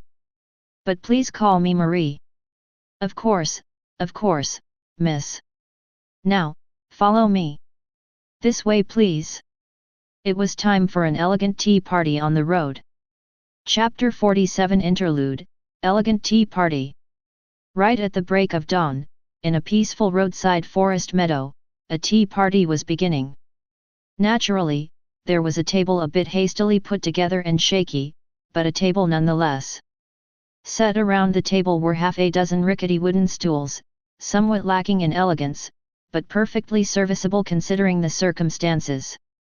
They were a modular design, allowing Fayette to disassemble and assemble them quick and easy. If it were just that, it would hardly be a proper, elegant tea party at all, so Fayette had naturally done some additional prep work. She had gotten a neat blue tablecloth from Mireille, and set it on the table, giving a hint of civilization to the rustic setup. The steaming teapot was giving off a pleasant fragrance, and the rising sun was lighting up the whole setup just right. It was an impressive effort on its own, but the most important part of a tea party wasn't the setup or even the tea. No, every maid knew that a tea party's guests were the key. So, who had Fayette chosen as guests? Naturally, the first choice had been the undercover lady, the so-called Miss Adrienne. Her newly freshened attire drew the eye, and the rest of the travelers were starting to clue in that the woman was no mere governess. Naturally, nobody actually drew attention to the fact matters of the nobility were not to be meddled in. However, after the first guest had been chosen, Fayette had hit a bit of a dilemma. Where could she find other proper guests for an elegant lady-level tea party in circumstances like this? After much internal struggling, she had finally relented and invited the hunter Martin, leader of the Salted Forks, as the second guest. Despite being a hunter, the man carried a certain dignity about him, perhaps due to his silvery hair, age, and clean mustache. He had brought his son Martino along, giving the tea party its third attendant. He was a rougher and more youthful version of his father, but still managed to politely sit at the table, displaying very proper etiquette. Now, this grouping was still a bit lacking, so Fayette had needed a last touch to balance things out. Of course, a maid couldn't participate in the party herself, so she turned to her friends. The gutter doctor Olivia had come snooping as soon as the fragrant aroma of herbal tea had started wafting about, but Fayette had had certain reservations regarding her. The doctor was a direct and rough sort, and tended to smell slightly of drink and mold, not really someone tending towards elegance. Fayette had opted to distract her with an interesting mushroom she had found in the nearby forest. So it came that the duty of overseeing the party and ensuring its success fell upon Mireille. A slightly tired and bedraggled Mireille. A Mireille who was silently cursing Fayette for thrusting this on her first thing in the still very early morning. Take 4 different people who didn't know each other too well, throw them into a tea party together, and what do you get? Silence. Oh, there was a bit of small talk going on between the sips of tea. The lady was making a decent effort at it, but it all tended to dwindle out like water from a leaky tub. Fayette was hovering around the table, refilling cups whenever the need arose, and standing ready otherwise. Mireille felt the silent glare at her back and could almost hear Fayette's internal screams. She rolled her eyes. Why do I have to do something about this atmosphere? I swear, Faye and her plots. Is this really for levels, or just for her amusement? Mireille sighed and took another sip of the tea. It really was quite decent. She wondered how Faye had managed to get it. Now, normally an errant sigh would not draw too much notice, but to an undercover lady? Such things were prime offerings. What's taking up your mind? The lady asked as she set her cup down. Far too early in the day for such pained sighs. Mireille started back to focus and met the woman's concerned face. Ah, Adri, no, you wanted to be called Marie, right? Marie gave a grateful smile. Yes, if you would, please. Mireille nodded. Right, well, I've had a lot on my mind recently, having a friend as troublesome as Fayette brings its headaches, but I suppose the real issue is. She closed her eyes, and went through her mind, looking through her troubled thoughts. A new career, a new path of life, following along as Fayette blazed forward on a new journey. She didn't regret her choice to come along, but she did have some concerns. She opened her eyes and quickly looked over her company, an undercover lady and a pair of somewhat experienced hunters. Well, I guess a topic such as this should do well enough in company like this. If there's one thing in this world that can always get people talking, it's levels. It wasn't the most dramatic of confessions, but an instant understanding and sympathy passed through the company. Who could not relate to struggles over levels? Martin brushed a finger along his mustache and gave a knowing look. All levels. Indeed, a concern I've held many times in my life, though not as much these days. Marie nodded too. I too have spent many restless nights over leveling anxieties. What specifically ails you? Mireille signaled Fayette for a refill of her cup and watched the maid walk off to the fire to refill her kettle. She spoke just a bit more quietly, hoping that her friend wasn't indulging in her eavesdropping tendencies. It is a typical concern, I suppose. I feel like I'm lagging a bit behind the rest of my team, and it's hard to imagine what my specialization should be. Indeed, here she was, again witnessing a new scheme of Fayette's, another new way to blast through levels as if they were nothing. And here I am, still a decent few levels off 15, with no idea of what uncommon specialization I could go for. She wasn't too worried about her leveling pace. She was getting a decent amount for the time she put in, not as many as Faye, but then again, who could? No, what truly irked her was her lack of ideas on a specialization. For the longest time, she had been aiming to eventually become a fashionista or tailor of some kind, but could such specializations be of use in combat? After all, she had to think of working as a hunter too, now. Of course, she could have aimed for something combat-related instead, but that led to different issues. She didn't want to be embroiled in combat forever. Her end goal was still to eventually become an independent store owner of some type. If all her skills were aimed at battle, how would she handle life after? And then of course, there's the matter of making sure my specialization leads to an uncommon class. I can hardly afford to have my leveling pace curtailed fourfold by a common one. Ah, the big 15 is coming up, is it? Martin said. He leaned over and ruffled his son's hair. Martino's nearing it too, and I remember how it was back in the day. Dad. I told you to stop doing that. The aged hunter chuckled, then turned back to Mireille, a sly look on his face. I suppose I could share some tidbits on my own leveling journey. Do you want to know why our party is called the Salted Knives?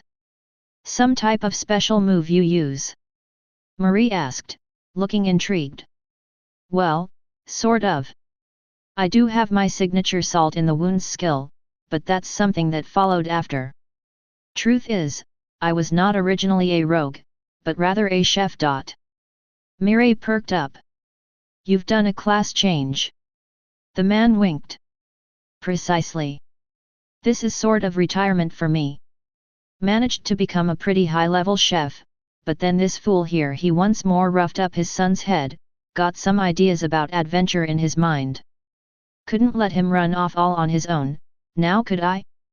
Thanks to the experience boost I earned, I outpaced him in levels quite fast, ha! The anguish visible on the young Martino's face spoke of many, many fruitless objections, and Mireille could sympathize. True, she had never known a family of her own, but just imagining one of the orphanage's caretakers tagging along filled her with dread. She spoke a silent prayer for the boy's future, then focused back on the conversation. Marie seemed to be interested. Really gave up on a high-level class like that? Doesn't missing all those skills make you feel off? It did definitely take some getting used to, but frankly almost 40 years of cooking was quite enough for me. Martin answered. Sure, the skills are gone, but I still have the actual skill I earned during that time. That has its own satisfaction. Marie frowned.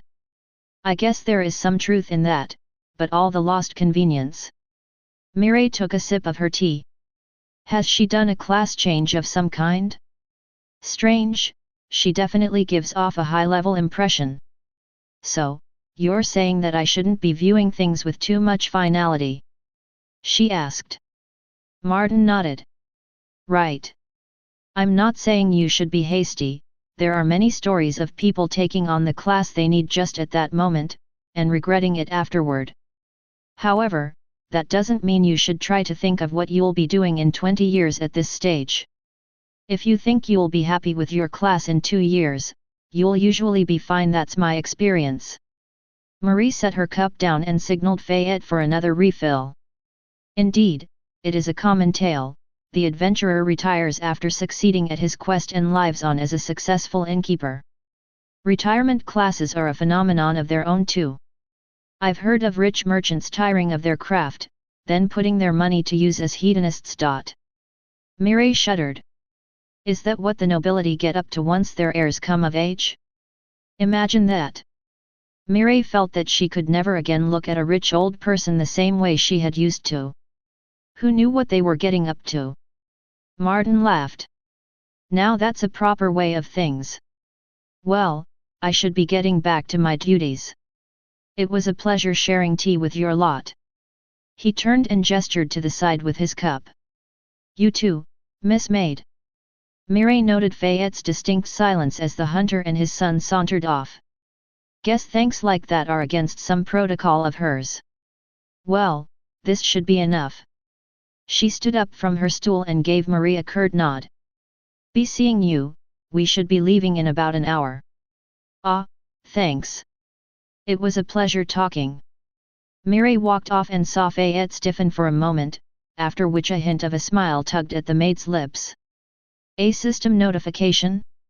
Guess this ploy of hers did pay off. Faye, can you hand over my work supplies from the bag of holding? The maid jolted back to the moment. Ah, of course, just a moment. Thanks, by the way. You really handled that well. Couldn't you have participated with me? Wouldn't have had to leave it in my hands then. No, absolutely not. During a tea party, it is the guest's duty to gossip, and the maid's duty to eavesdrop. I can't go upsetting that balance. You're okay with cleaning through murder, but this is a step too far? Mireille shook her head, took her tools from Fayette, and sat down to work. Level 13 and no ideas on where to specialize. True, she wasn't in any dire hurry or anything, but... She took another look at her friend and saw that Fayette was already consulting her notebook while rushing off away from the caravan. She shrugged and got to work. She wasn't going to catch up by standing idle. Chapter 48 How to Pamper a Lady Part 2. Fayette almost danced as she packed up her portable table setup. She took off a leg piece from the table, twirled it in her hands, then tucked it into her apron. 2 rhythmic steps to the right, a bow down, then on to the next piece. She wasn't dancing to any tune per se. If anything, it was still that rhythmic clanging of a blacksmith's working that rang out in her mind. She hummed along quietly to the beat, internally celebrating her success. Yes. Good job, Mireille. A tea party with scandalous gossip, sage life advice, and most importantly, proper tea. And of course, level up, you have reached Maid level 16. Congratulations! 2 skill points gained. Progress towards next level, 25%. She tucked the next table leg into her apron, spun around on one foot, holding her arms to the sides, then took 2 steps to the right. 2 skill points. 2 whole skill points. Hooray for uncommon classes. 1.5 points per level. How did I live without this before? She bobbed up and down as she separated the main table board into the 4 long planks it was made of, piled them up together, then carefully put the whole bundle into her apron of holding. It was a bit difficult to balance the planks and slowly lower them in, so she finally had to stop dancing about. I wonder what I should put those skill points in? No hurry yet, I guess. Now, on to the next step. She took a look at her audience. Of course, a maid cheerfully dancing about as she packed up a tea setup wasn't something one might see every day, and the energetic twirls of her black dress and white apron were very appealing to a certain sort. A few of the caravan drivers and guards had stopped by to watch, and even the lady was discreetly following her with one eye as she wrote in her notebook. Fayette clapped her hands twice. Hey! The show's over. Shoo, shoo, back to work with all of you. The watchers instantly began walking off, as if they had only paused from their work for a second to catch a breath. Fayette followed them with her gaze until she found the group she was looking for. Hey, you two over there! Stop! She shouted as she rushed to catch them before they could leave the clearing. The two men she was indicating looked back, confused for a second. You mean us? Fayette caught up and stopped next to them, breathing just a bit heavily from all her activity. Yes, you two are wagon drivers, right? Do you know what the route for today will be like? They looked at each other, then back to Fayette, and nodded. The leftmost one, a man with a white hat and grey coat, spoke first. That we are. It's a pretty established trek, so I should be able to mark out the day on a map if I had one here.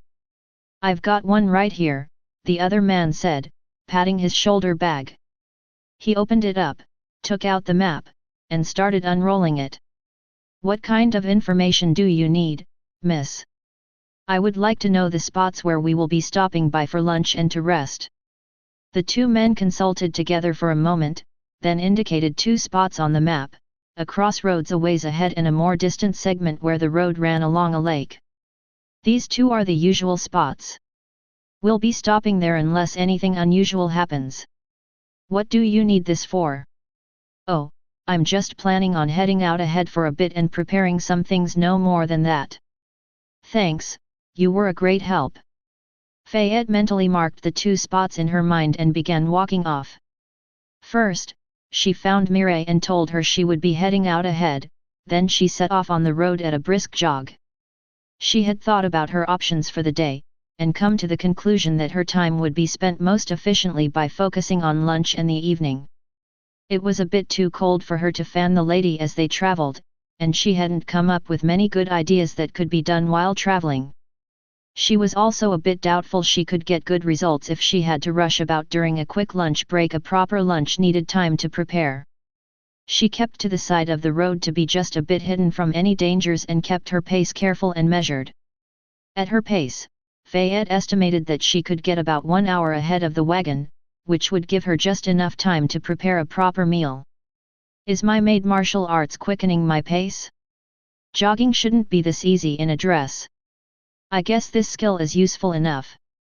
Skill up, maid martial arts has reached rank 2. She felt her pace increase noticeably. It wasn't a strength or speed boost per se, at least not directly. It seemed to be more of an enhancement in her coordination. Every step was laid out just a bit better, and her muscles coordinated slightly better than before. I think that was worth it. No point in holding on to too many of those. A few travelers looked oddly at her, alone made speed walking at the edge of the road, but she managed to get to her destination without any mishaps. It was a meeting of two roads, with a cleared out space to the side. No others were present at the moment, so Fayette had free rein in the area. First, she set up a fire and started heating a pan on it, then she built up her table and stool set up again. No dancing about this time. By the time she was done, the pan was hot enough to start up the cooking. Fayette didn't have that much experience with cooking, but she did remember many of the recipes the cooks at the manor had made. She had been in charge of shopping a few times and was quite familiar with the ingredients, which luckily didn't decay inside her apron of holding. It was a bit of a rush job, so she decided to focus on what she knew best, her special spicy chicken curry. She used cutlery control and her array of knives to quickly dice up some onions and apples for the stew, then added in some pre-diced chicken. She let the meat get a nice golden look to it, then added water from a nearby stream and her mix of curry spices and other vegetables. She let the mix boil for a moment, then sat down to think. I wonder how much I should push spicy cooking here? The nobility generally have developed palates, right? They should be able to handle a good bit. She shut her eyes and held out her hand, focusing the whole of her perception on the skill. This is a skill for cooking, so it should help me make good food first and foremost. Now, come on skill, just how spicy should I make this?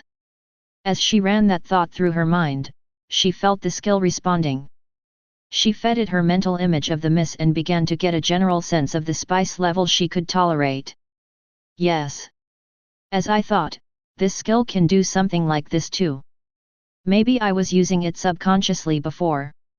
She had mostly used it in fights before this, and her goal there had always been to completely overwhelm her opponents.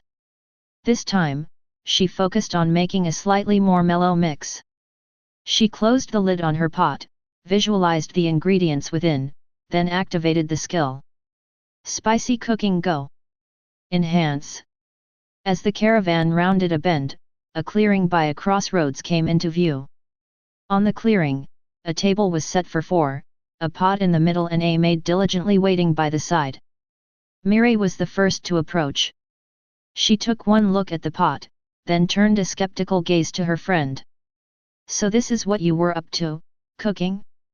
Are you sure this is going to be all right? Fayette crossed her arms and nodded confidently. I've leveled up, Mireille. This is not the same food I've fed you before. Check it out yourself if you don't believe me. Well, I guess there's no harm in it. Mireille stepped forward, still skeptical, and leaned forward towards the pot. She lifted off the lid, then bent down to examine the food. As she lifted the lid, a dense cloud of steam laced with spice spilled out, getting all over her face. The seamstress instantly dropped the lid and fell back, screaming. Ack! My eyes! Fayette, what the hell? Olivia caught Mireille, stopping her from flailing about, and quickly started rubbing an ointment in her eyes, which calmed the seamstress. Sorry Fayette, but I think I'll be eating with the salted knives. They offered to share their rations with me in exchange for a medical checkup. Fayette frowned. She had really been looking forward to getting her friends to eat her cooking. She turned away haughtily. Humph, I guess your palates are still a bit too immature for this kind of quality food. The doctor shook her head and led Mireille away, leaving the lady as the only one left. She had taken a few steps back after seeing Mireille's fate but slowly crept back, lured by the scent. My, is this that one colonial dish curry? I think I've only tried it a few times. Fayette nodded. Exactly so, please sit down, it's best served hot. Thank you. Then, is your friend going to be all right? Ah, don't worry, Olivia's a doctor. I'm sure she's got things handled just fine. A common mistake for those unfamiliar with such foods. The miss said as she sat down. Fayette filled her plate from the plot, took one look at her friends who were approaching the salted forks, then sat down too. Well, at least I finally have someone to eat with. She began filling out her own plate, and took a mouthful of the food, slowly enjoying it. I guess the company really does make food taste better. Good work. Progress towards next level, 60%. Or it was just that. Chapter 49 How to Pamper a Lady Part 3. The sun was beginning to set, and its last rays were painting the trees with a soft orange, which gave the area a serene, painterly mood. The trees were acting as a natural barrier between the road which traveled behind them, and the lake that stood in front. A doe was leisurely drinking from the lake, and birds sat nestled together in the trees, enjoying the last warmth of the day's sun. A scene of true peace. Boom! The branches of the trees were the first to react, bending with the explosion which sent frail leaves flying and birds fleeing in a panic. The shockwave made its way to the lake, creating a soft wave that sent the doe running off. Hells, that did barely anything. What am I getting wrong? There was a brief respite from the noise, and some brave birds flocked back to observe the intruder that had ruined their peaceful moment. They watched the woman clad in black and white dig around in her pouches, get out some liquids, powders and rocks, and mix them together. This time, wizened from their prior experience, the birds took flight at the same time as the woman began running away from the mixture. Boom! This time the noise was much greater, and the wave it created in the lake managed to travel all the way to the other shore. The woman returned to the explosion site, then once again stomped the ground in frustration. Bloody hells! Will I really have to do this by hand? There's no way I'll make it in time. Fayette was almost dismayed, but she was never one to give up after 2 attempts. Or 10. The crater in the earth had been deepened quite a bit by all of her successive attempts, but now she was finally starting to run dangerously low on ingredients. I want to be able to make more all-purpose cleaner, and it might be a while before I can properly resupply. Can I change the recipe somehow? Make this more efficient? Hey, what are you doing there? Fayette jumped at the familiar voice, then turned around. Olivia was watching her from a few dozen feet away, a questioning look on her face. Olivia? When did you get here? I thought you were with the caravan. The doctor walked forward, eyeing the smoking crater apprehensively. I wanted to collect some herbs from the forest, so I headed out ahead. Damned things are too slow for my taste anyways. Then, I started hearing explosions in the distance, and here I find you, near our night's rest spot. Fayette sighed and turned back to the crater. Well, yes. Here I am, wasting my time. I'll never make it in time before that lady gets here. Olivia quirked an eyebrow. This is for her? Are you trying to assassinate her or something? I guess that could get you some good experience. Fayette scowled and turned back to the doctor. No, what are you, stupid? There's no way we wouldn't get caught if we did something like that. We're registered as escorting her for the Adventurers Guild. No way they won't find out if we kill a client. Olivia took another step forward, coming to stand next to the maid. She looked over the results of the many explosions. If not assassination, what is this? Are you going to stage an assassination, then rescue her from it at the last moment? No, that's not it, though. Fayette dug out her notebook and made a few markings. Now that you said that, that might be worth considering. Or, wait, I don't think it would work out, because I would be the one who made the assassination in the first place. Those types of things usually don't give experience much. If not that, what? Fayette pointed at the crater. I'm trying to make a bath, of course. A bath? Yes, a bath. Part of any proper lady's daily routine, and what could be more challenging in these circumstances? Fayette indicated the forest around them, then continued. If you think about it, a meal or tea party isn't really that hard to set up on the road, is it? But a bath? A real, proper, hot bath? Now that's going to require some doing. How exactly are these explosions helping you make a bath? Well, it's not like I've got a bathtub in my back pocket or anything, okay? So I went with the other natural option, digging out a bath that I'll then fill out with water using a bucket, but I don't exactly have a shovel or anything. This was the best method of digging a hole quickly that I came up with. Olivia nodded. I'm starting to see your issue. That crater certainly isn't deep enough yet, but this can't really be the best way, can it? Do you have any better ideas? No. I'm a doctor, not a bath person or whatever. Fayette sighed. So, I'm back to square one. Olivia stepped inside the crater and began poking at the smoking remnants with a stick. I guess your mixtures result in too much noise and smoke, and not enough actual results. Do you want a hand? I'll help you if you let me pick out something from that rock collection of yours. Fayette frowned. Do you really know much about explosives? You're a doctor. And you're a maid. True, my basic alchemy is mainly aimed at making things that don't explode, but if you really think about it, I just have to do the opposite and things will work out. I don't follow. Well, basically, if my skill is telling me that I should not mix two reagents because they will explode, then I can know that mixing those two things will cause an explosion.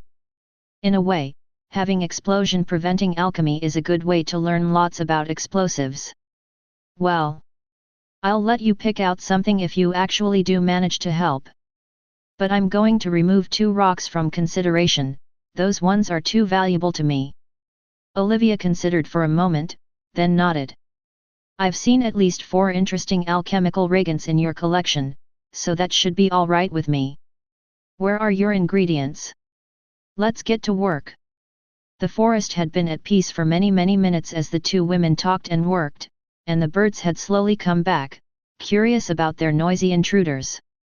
They were again perched on trees around the crater, watching as the 2 women conferred, argued, and mixed ingredients.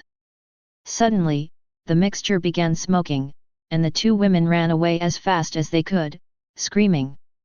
The birds began flying away again, but this time, an interesting scent stopped them. A scent of medicine. A certain rare herb grew in these woods, and it was one the birds were very fond of eating, as it tended to heal any minor scrapes they had and give them a certain prowess in attracting mates. A strong, concentrated version of that scent was traveling with the smoke. The birds made a snap decision, and turned from their flight, heading towards the irresistible scent.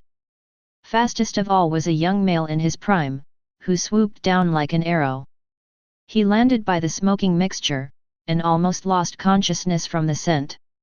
Victorious, it ruffled its feathers at the other birds, and turned with satisfaction towards its prize. It took 1 step forward and... Boom! Olivia slowly rose up from the ground, reached out, and caught one of the many feathers drifting about in the air. Shit, what the hell were those birds doing? I didn't know they liked that one herb so much. Ha! That's what you get, stupid birds! Fayette shouted, shaking her fist at the sky. The doctor turned to her. Why are you celebrating that? The maid smiled viciously. I recognize that type of bird, they were always making a total mess of the garden patio. Do you have any idea how long I've spent cleaning after them? Olivia turned to look at the scattered remains of the birds, bloody pieces of guts and feathers strewn about the crater. Won't this mess ruin your peaceful hot tub thing? Well, I guess I'll have to clean all this up. But Fayette walked forward, looking over the crater with satisfaction. With this done, I should be able to do everything in time. Will those herbs and liquids you threw in make the water toxic or anything? No. If anything, it'll make the water good for the skin. And maybe make you more energetic, let's say. Should work to take out minor blemishes and such. Can I choose my rock now? Can you wait until the evening? I've still got a lot to do, so I don't want to waste time. Can you start a fire for me? Do it by that pile of rocks over there. Olivia sighed. Well, fine. I guess I'll help. But I'm not going to help you carry buckets or anything like that. How are you going to make the water stay in there anyways? Won't it all seep through the dirt? The ground here isn't really all that solid. Fayette smirked. Don't worry, I've calculated for everything. She began digging through her apron of holding, then pulled out a set of pelts. Do you know what these are? I've seen those a few times recently. Aren't those the pelts Mireille bought at the town? Fayette nodded. Yes, beaver monkey pelts known for being really good at holding water in. I'll just line the inside of this crater with these like this. Alright, I get it. I'll make that fire for you. Once you've got it burning, put the rocks inside. I'll heat up the water using them. The rest of the process was more straightforward. Fayette carried water from the lake bucket by bucket, slowly filling up her improvised natural bathtub. It took a good hour, after which the rocks had gotten quite hot in the fire. She carefully poked them out of the fire with a long stick and rolled them inside her bathtub one by one. The water sizzled and boiled as the heated rocks went in, and the temperature slowly rose up and up. Fayette periodically tested the water with her finger, judging whether it was at the optimum temperature. Olivia had long since left, leaving Fayette to handle the rest of her tasks alone. As the last step, she rushed around the area with her broom, clearing away all the bits of bird that were strewn about. She took them a good distance away and left them in a heap, far from the road. I guess some scavenger animals will take care of that. Hopefully, it won't cause any issues. She returned to the site, tested the water one more time to make sure it was perfect, then let out a deep breath. That was so much work. This better be worth the experience. She went to the lake and washed herself of any dirt and sweat she had accrued, then used the water as a mirror to make sure her dress was impeccable. She wanted to be at her best tonight, just in case it would count that one bit more. Blasted hair's gotten a bit tangled up. I think I'll have to ask Mireille to fix it. Can't be looking shabby in front of the lady. She let herself slump down onto her back for a bit, and spent a moment just laying there, listening to the sounds of nature. By now all the birds knew to steer clear of the area, so all she heard were the quiet rustles of the branches and leaves in the wind. She almost wanted to fall asleep then and there, but finally, she heard the sounds of chatter and wagon wheels. Well, I guess it's time. She rose up, took another look at herself reflected in the water, then fixed her posture. She took a few deep breaths to clear away any remaining exhaustion, then walked off to the approaching caravan. The caravan had stopped on the other side of the treeline by the time she got there, and it didn't take long for her to find the lady. She was chatting with Mireille while writing in her notebook and smiled when she saw Fayette approaching. Damn, can't get to Mireille without her. Well, messy hair it is then. Miss, your evening bath is ready. The woman's pen stopped then and there, and she slowly turned to face Fayette with her whole body. Evening bath. Fayette didn't blink, and continued deadpan. Evening bath. The lady looked around for a moment, as if trying to find a hidden inn behind the treeline. An evening bath here, in the middle of this forest. Yes, indeed, Fayette said as she stepped up inside the wagon. I'll get your change of clothing and bathing supplies. The lady rose up and waved her hands around. Wait, there's really an evening bath waiting out there? For me. Fayette started to feel annoyed and grabbed the woman's things without looking back. Indeed there is, just follow along now. She stepped down from the wagon, took hold of the woman's hand, and started pulling her along. Wait, no need for that, I'll come. She let Fayette lead her on through the treeline, then silently stared at the steaming bath waiting in there. After the disbelief had time to fade away, she slowly turned to Fayette. You disappeared from our group after midday. Is this what you were doing all day? Well, yes. It took some work. Some work? You look like you're barely able to stand up like that. Don't even pretend this is some standard guard duty thing. Look, it's just... Fayette closed her eyes. Just enjoy your evening bath, all right? I'll help you undress and stand guard to make sure nobody comes to interrupt. Two bright blue eyes stared at Fayette for a long moment, until the lady finally nodded. Well, all right. Can't have all this work go to waste. Just promise me one thing. Fayette opened her eyes and looked up. What? You'll take a turn in there after me. Saints know you look like you could use it. I can even do that stand guard nearby thing for you.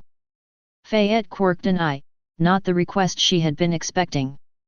I guess that's fine. But I'll get Mireille to stand watch. You hired us to guard you, letting you do that would be a bit much. The woman smiled, then turned around, spreading her arms out. She bent her head to look behind. Well? Will you help me out of this thing? Fayette sighed as she lowered herself into the bath and felt the hot water envelop her. These furs really do make this thing comfortable. I guess it was worth it in the end. I wonder, can I get them clean and dry? Might be a bit difficult. Mireille had declined her own turn in the makeshift bath. Olivia had told her about the great bird massacre that had taken place there, so she had felt wary about the whole thing. Fayette didn't really understand the worry. The blast had made sure all the bits ended up as far away from the tub itself as possible after all. That meant that she had quite a bit of time before the seamstress would find out what had happened to her furs. Fayette had a suspicion that she might not be able to get them quite back into top condition. I wonder if I'll have to beg on my knees for mercy from her. Hopefully I can arrange something nice. The lady had spent a good half hour soaking in bliss, and Fayette had felt a yearning herself the whole time too. She almost joined in midway. The miss had just looked so comfortable in there. But that would have been a major breach of proper etiquette, so she had stayed herself until now. As she fully lowered her head into the water, then relaxed a bit of mental energy she had been spending, she finally felt the awaiting notification pass to her. She had wanted to savor it in the most comfortable way possible. Level up, you have reached Maid level 17. Congratulations! 1 skill point gained. You have gained a new skill, dry laundry. Progress towards next level, 0%. She clenched her fist in victory, then paused, conflicted. Not quite the skill I was hoping for. Well, at least that should solve the how do I dry the damned furs problem. A level is a level. She sank back into the water and just sat there, enjoying the ambient noises of the night forest. It was already dark out, and only the few nearby lanterns lit the area. Mireille was sitting by the trilene, working on some type of hat for herself. Fayette let herself indulge in the bath for a few more minutes, then finally rose up, full of regrets. If only I could spend a few hours in there, but there are still things to do and a maid does need sleep. Regretfully. I would have taken a no sleep needed skill or something. She dried herself off, then dressed and signaled for Mireille to leave. Once the prying eyes were gone, she took out the beaver monkey pelts and decided to test out her new skill. All right, dry laundry, let's go. She felt at the distinctly fuzzy fur in her hands, then squeezed and wrung it out. Instantly, all the water inside dripped out, leaving the entire pelt dry. Fayette inspected the results closer, then grimaced when she saw that the backside was still a bit ashen from the residue of the explosives and the dirt. I really should have cleaned all that up first, but there just wasn't enough time. I'll have to try and fix these later. She put the furs away into her apron of holding, then paused in thought for a second. Could I possibly? She slowly reached behind her head with her hands, grabbing hold of all her wet, loose hair. She began to squeeze them out, and tried to activate her new skill. She felt her hair ringe out under her fingers, and a steady stream of water droplets came out. She passed her fingers over her hair like a comb, and left behind only a perfectly dried result. Bingo! Maybe this is more useful than I thought. Smiling slightly, Fayette walked back to her carriage. She stepped inside carefully, tiptoed over Olivia's and Mireille's sleeping forms, then peeked behind the curtain set up for the ladies' sleeping quarters. Did she manage to get her things cleared properly? She saw a clump under a thick blanket, with one pale leg sticking out. She could hear the soft breathing of peaceful sleep. Fayette smiled. Guess my special bath really did work. She looked over the room and saw that the woman hadn't quite managed to pack away all her things neatly. Most notably, her notebook stood out in the open, right in the middle of the floor. Fayette frowned and picked it up. She couldn't have anyone stepping on it by accident. Just a bit curious, she opened it up and brought her lantern closer. What kinds of secrets did the nobility keep? Well, not the type she had been expecting. In fact, it wasn't a notebook at all. There was no text within, rather, each page held a black and white drawing or sketch. Intrigued, Fayette began flipping through. Most were of the landscape and environment, with some sketches of birds and other animals. There were also sketches of people within. Fayette couldn't recognize any of the ones in the first parts of the book, so she skipped ahead, curious about what the woman had been drawing in more recent days. She came face to face with a picture of herself. It was just from this morning, from after the tea party. She had been feeling happy about her leveling progress, so she had been in a celebratory, dance-about mood as she had picked apart her tea setup. A moment from that dance was captured within. In the sketch, she was standing on one foot, hands spread out, twirling in a circle. Her long side bangs were flowing in a smooth curve, while the rest of her hair was tucked neatly in a bun, resisting any motion. Her dress was flowing with the motion, rising up, and revealing her second foot, which was poking out from within, revealing a hint of her bare ankle. Fayette instantly closed the book, blushing. Scandalous. Did I look like that? Shouldn't have done that in sight of others. She shook her head, placed the notebook down on top of the woman's suitcase, then stepped away. She took one look at the Mrs. exposed leg, then closed the curtain, shaking her head. She undressed quickly and squeezed between Mireille and the wall, bringing a blanket on top of herself. She's a lady, not an artist or anything. Definitely took too many creative liberties with that one. Especially the smile, she silently muttered. Chapter 50 A Noble Hunt. So, what do you think, Martin? Have any insights to give on these? The hunter brushed at his mustache, then turned to Mireille.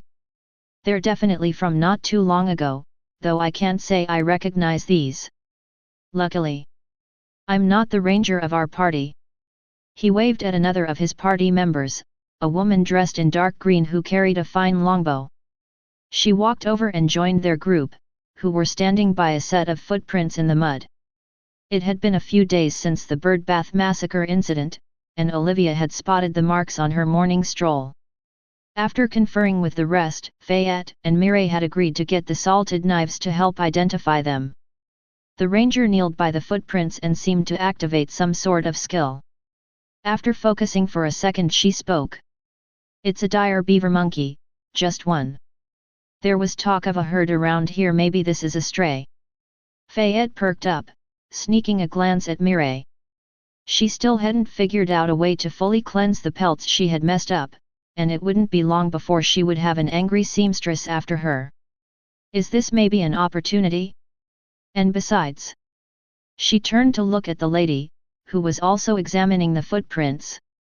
For a bit now, she had been running out of ideas on fitting Lady-Maid activities to do, and their destination was drawing near. There just wasn't that much she could feasibly arrange on the go, even if she took extreme measures. She had only managed to get a few odd experience points here and there, but this just might do the trick. Is there anything more traditional than nobles heading out on hunting parties with their servants to track some sort of prey animal? Especially if it's for getting a pelt. How much experience could I get if I were to arrange such an event? Can't be too direct, though. Not a maid's place. She coughed a few times into her hands to attract attention, then spoke. A stray beast, a dangerous one at that, moving about near our caravan. Wouldn't it be the duty of proper hunters to go hunt it down? Martin thought for a moment, then nodded. True, this is an opportunity. Maybe our party should hunt it down, while yours could guard the caravan in the meantime. Fayette thought fast and found a passable excuse. No, our party was the first to find these marks, so it's our duty to go hunt it down. Besides, it's only a single beast, we can probably manage with 3 people or so. The ranger shook her head. Beaver monkeys are clever bastards, they'll usually be able to evade a single 3-person team. You need to split up and cut off any path of escape. Fayette pretended to think for a moment, then dramatically sighed. Our party isn't that good at tracking, and we don't enough members to split up enough. What can we do? Martin rubbed his mustache, and slowly but surely, the idea Fayette was hinting at made its way to him. His eyes lit up and he smacked his hands together. That's it. We could mix up our teams a bit, and make it an exercise in cooperation. We really haven't been practicing together enough. Fayette smiled discreetly. Hoh. Like taking candy from an orphan child. Now, I'm only missing the last step. The others seemed to warm up to the idea, and an energetic discussion began to rise about the parties involved. Mireille instantly nabbed the ranger to team up with her, but Fayette slid off to the side, towards the lady. Miss, are you interested in participating? It would be an opportunity to develop your nature drawings, I'm sure, and Fayette tapped her broom a few times. I'll keep you safe. Wait, you've seen my drawings? The miss asked, slamming the notebook closed and clutching it to her chest. Ah, I just coincidentally saw a few of the landscape drawings in passing, Fayette said, reassuring, then lowered her voice. Or is there something I shouldn't have seen? The miss froze for a second, then laughed nervously. No, of course not. I can show you some more later. Then how about a hunting trip? The woman stared at Fayette with suspicion for a moment. Does this have something to do with why you've been arranging all those things for me? That whole fanning thing yesterday was too far. Fayette tried to look innocent. Ahaha, think nothing of that. Just a small joke, cold as the weather had been. But right now, I just thought you might enjoy a leisurely stroll. The miss sighed.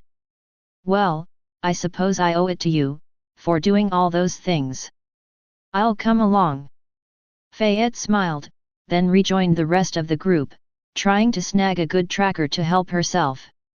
So it came that two teams set off to track the beast. The first team had Mireille, Martin, and the ranger, Foyle. The second had Martino, Fayette, and Miss Adrienne. Before heading out, Fayette took a moment to go over her skills. She still had some skill points to use, and seeing as she was about to head out for a hunt, she thought it prompt to enhance her offense, at least just in case. I think I'll keep 2 skill points in reserve. As for the other, I think I should go for either maid armor or maid martial arts. So far, they were her only 2 maid combat options, and it seemed like a straightforward choice between offense and defense. I would rather finish off opponents before they get a chance to strike at me, and I already have 1 point put into maid armor. I think MMA should be the choice. Skill up, maid martial arts has reached rank 3. Fayette stretched her limbs out for a moment, feeling the enhanced coordination. She nodded with satisfaction, then went to join her group. Let's set off. No time to waste, right? And so, hunters went on a hunt. And a lady. The woods weren't that dense, so it was almost a casual morning stroll. Chirping birds, a shining sun, and leaves that were turning auburn with the autumn. A casual morning stroll in search of a beast, of course. They first followed the trail as one, but split off into their 2 groups when the tracks became less clear. Martino went first, dressed in simple leather armor and with a sturdy sword by his side. Fayette followed behind him. Truthfully, she had been feeling a bit awkward after seeing the lady's drawings, so she started to feel jumpy whenever she felt her eyes on her. As a result, she walked close to her side, careful not to be directly in front of her. Fayette looked at the dense thicket Martino was leading them into doubtfully. Are you sure this is the right way? That ranger directed the others in a whole different direction. Martino steadily continued walking on and turned his head back slightly to answer. Her name is Foyle, and her tracking skill works differently from mine, so we often get conflicting results. We'll both probably eventually find it, it's just a matter of who gets there first usually. Fayette turned to look around them, scanning branches that almost rubbed against her. Who the beaver monkey runs into first? Martino carefully scanned the trees above. Maybe we should keep quiet and be careful about any extra noise. You don't have to worry about that, the miss said, I'm using control conversation, so our words can only be heard between us. Oh, that's a handy skill. I guess a governess can use that to keep the children quiet, Martino said. Naturally, a very handy thing. Fayette narrowed her eye at the lie. I do wonder what her deal is. Can't imagine someone in a deadly situation doodling happily in a notebook.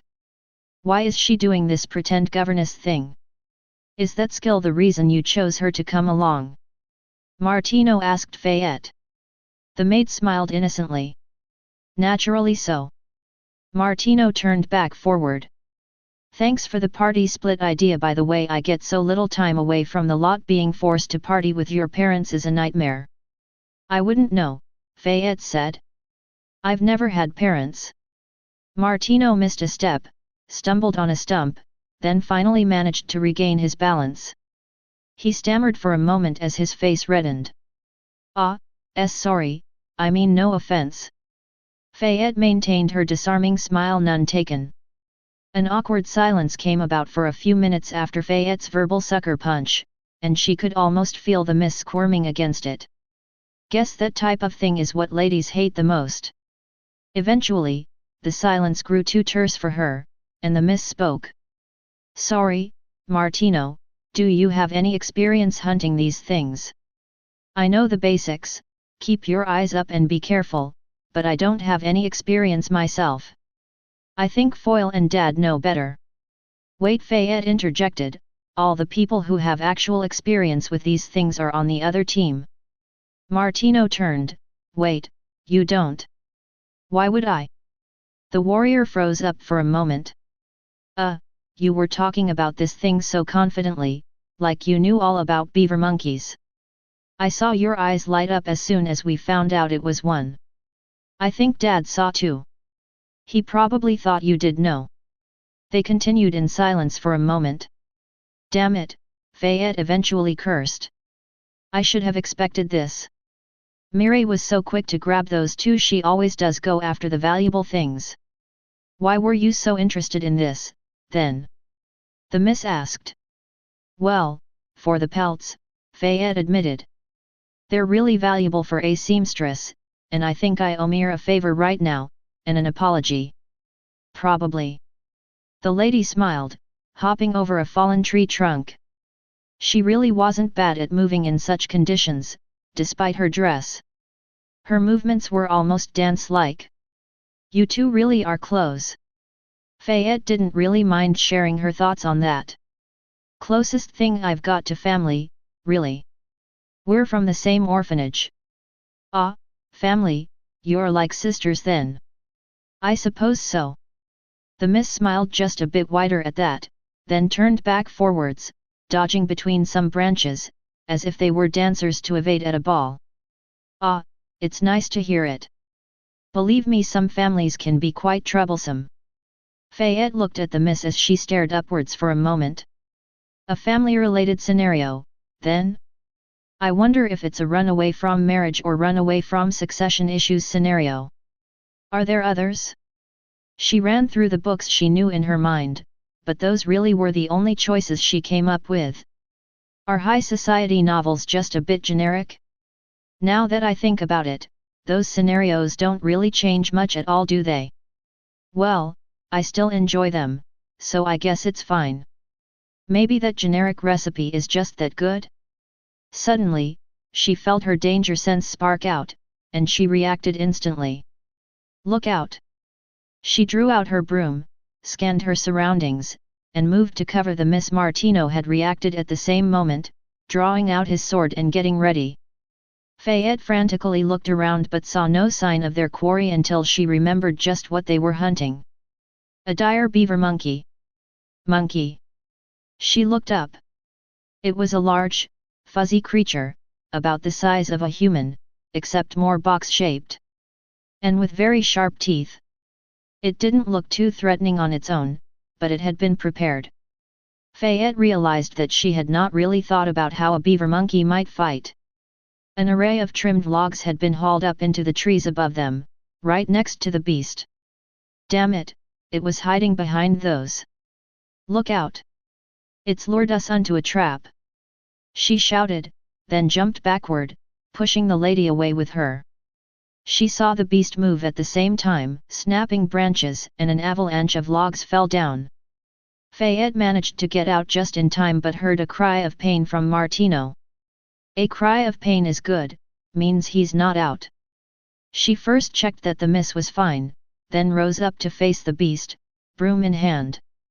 It was still just hanging up there, one hand on a tree branch, the other hanging loosely by its side. It had a thick, plump middle section, a wide and flat tail, and 4 narrow limbs. It didn't look balanced at all, but somehow its blocky construction had no trouble swinging about up there. With a quick glance to the side, Fayette saw that Martino had one leg trapped under the logs. "Miss, go help out Martino, I'll take care of this one." Fayette jumped as she suddenly felt a wet sensation at the back of her neck. "The lady? What? Did she just?" "Boon of the Stone Bastion," the woman spoke, taking a step away from the battle-ready Maid. "That should help you tank some hits. Go, I'll help him up." Fayette felt a tingling sensation manifest at the back of her neck, where the miss had granted the boon and sensed energy flow into it. "Ah, a defense buff. Don't worry," Martino shouted, "I can recover from injuries fast if I get out of this. Focus on the beast." "You should still help him," Fayette said quietly, eyeing the beast. "No use panicking and hurrying. If we wait, allies will find us, and if it attacks, I think I can hold it off alone." She sensed the miss nod, then stepped behind her and off to the side, towards the trapped hunter. Fayette moved to block the beast's approach and held out her broom to the dusty forest floor. She used sweep dust. The fallen, dry logs had set off a cloud of fine wood particles, which got sucked toward her broom along with dry leaves and grime from the ground. She enhanced the mix with spicy cooking, then held it at her side, ready to be sent forward. The beast still hadn't moved, and it was starting to bother Fayette. Somehow those tiny yellow eyes just seemed, almost too intelligent. Like it was taunting her. "Does it have friends coming? Well, so do we." She waved her broom at it, making sure it saw the spice dust mixture at its end. "Hey ugly, you scared?" The beast opened its mouth, revealing 2 rows of sharp teeth, and snarled. Then it leaped forwards. With a flick of her broom, she sent the cloud of dust flying at the beaver monkey. She tracked the beast with her shot, trying to paint a wide swath of tree with spice, but it suddenly swung to the side, changing direction completely. Fayette swept her broom back and forth, activating and deactivating her sweep dust to keep up the barrage, but the beast was quick. She realized what it was doing. "It wants to get close to me, so I would also hit myself with any area attacks." It got to the tree right beside her.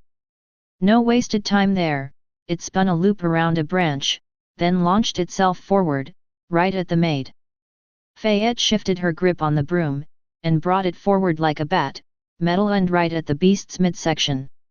She struck it in the stomach with a satisfying thump, but even as it roared in pain, it still kept up its momentum and fell on top of her. Fayette felt the boon activate and block all damage from the impact, then fade. But she still had a heavy beast on top of her now. Damnation! It tried to bite at her, but she struggled under it, bringing her left arm's uniformed elbow up to block. The teeth hit and bit, but didn't penetrate her maid armor. She could already feel herself getting dirted up on the ground, though, the skill wouldn't hold forever. She let go of her broom, it was too unwieldy for close quarters, and called a knife into her right hand with cutlery control. She brought it up and hit the beast right in the eye, but though it was blinded, it already had a grip on her, and it was starting to squeeze. "Can I get at its neck? Where is its neck? Damn!" Fayette left the knife in, but she now had to use both hands to hold back just one of the beasts. It was trying to grab at her neck, and if it could crush that, it would be bad. She grabbed the rough fur with all her strength, managing to gradually bend the hand away. Should I bring out more knives? Or spice myself with it? Or bring out the all-purpose cleaner? She wasn't panicking yet, she had options. But, none of them would be risk-free or pleasant. As the maid ran through her options, she suddenly focused on a familiar sensation. Her hands felt at the furred skin and muscles bulging against it, and she realized that she somehow remembered that feeling. So familiar, something she had handled only a few days before. It felt a bit like a pelt. Almost subconsciously, she focused on that familiar feeling and activated her skill. She used dry laundry and squeezed. Instantly, the beast started thrashing, this time trying to get away from Fayette, but she held on, not letting go of the hand as she upped the pressure. Something liquid began to trickle out. It was slower than with just the pelts, but it was working, and the hand was starting to get wrung out, blood and clumped bits of flesh oozing through in a mess. Pushing forward, Fayette managed to get back on her feet, then shifted positions so the oozing grime wouldn't fall on top of her, then kicked forward. She let go of the arm and jumped at the beast's now exposed neck.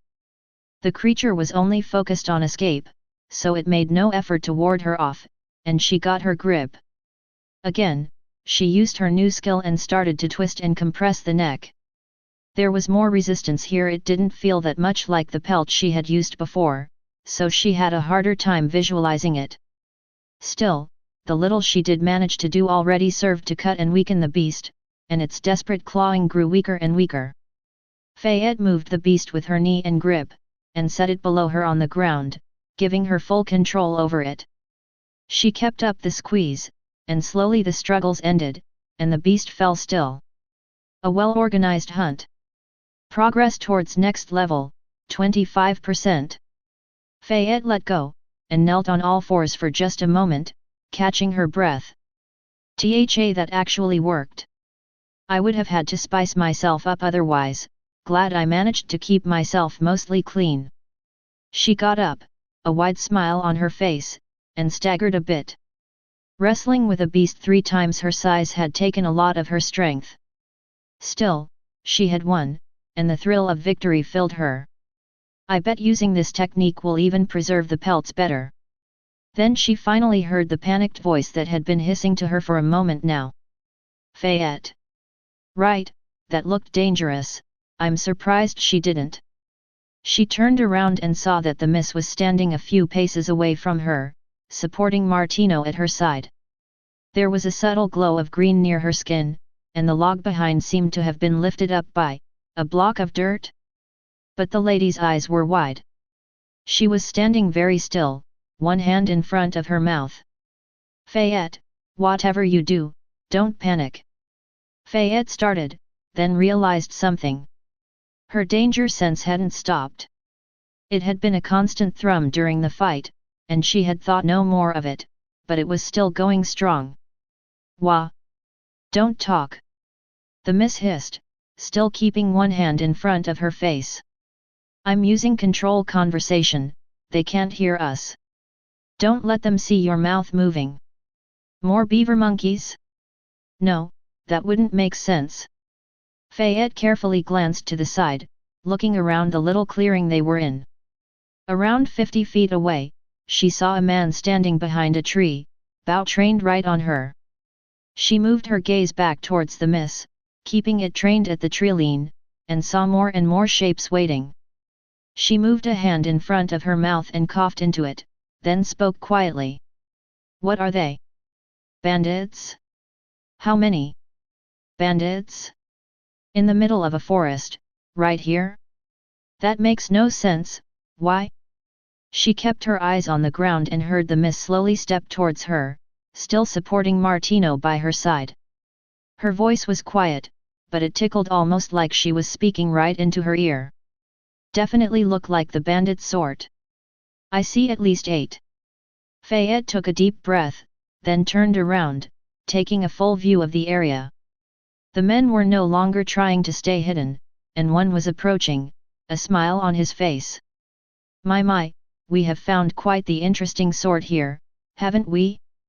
Quite the wrestling match. You would do well in the pits. No sudden moves, miss. I don't intend to share that beast's fate. He was tall, had dark hair and bore a confident face. His long, dark cloak swished around as he strode forwards, flicking a knife in his hand. 2 belts full of blades showed he had a lot of those to offer. Fayette took a step back, until she was by the miss's side. You good yet, Martino? I don't think I can take that many and protect you too. She asked quietly, still keeping a hand in front of her face.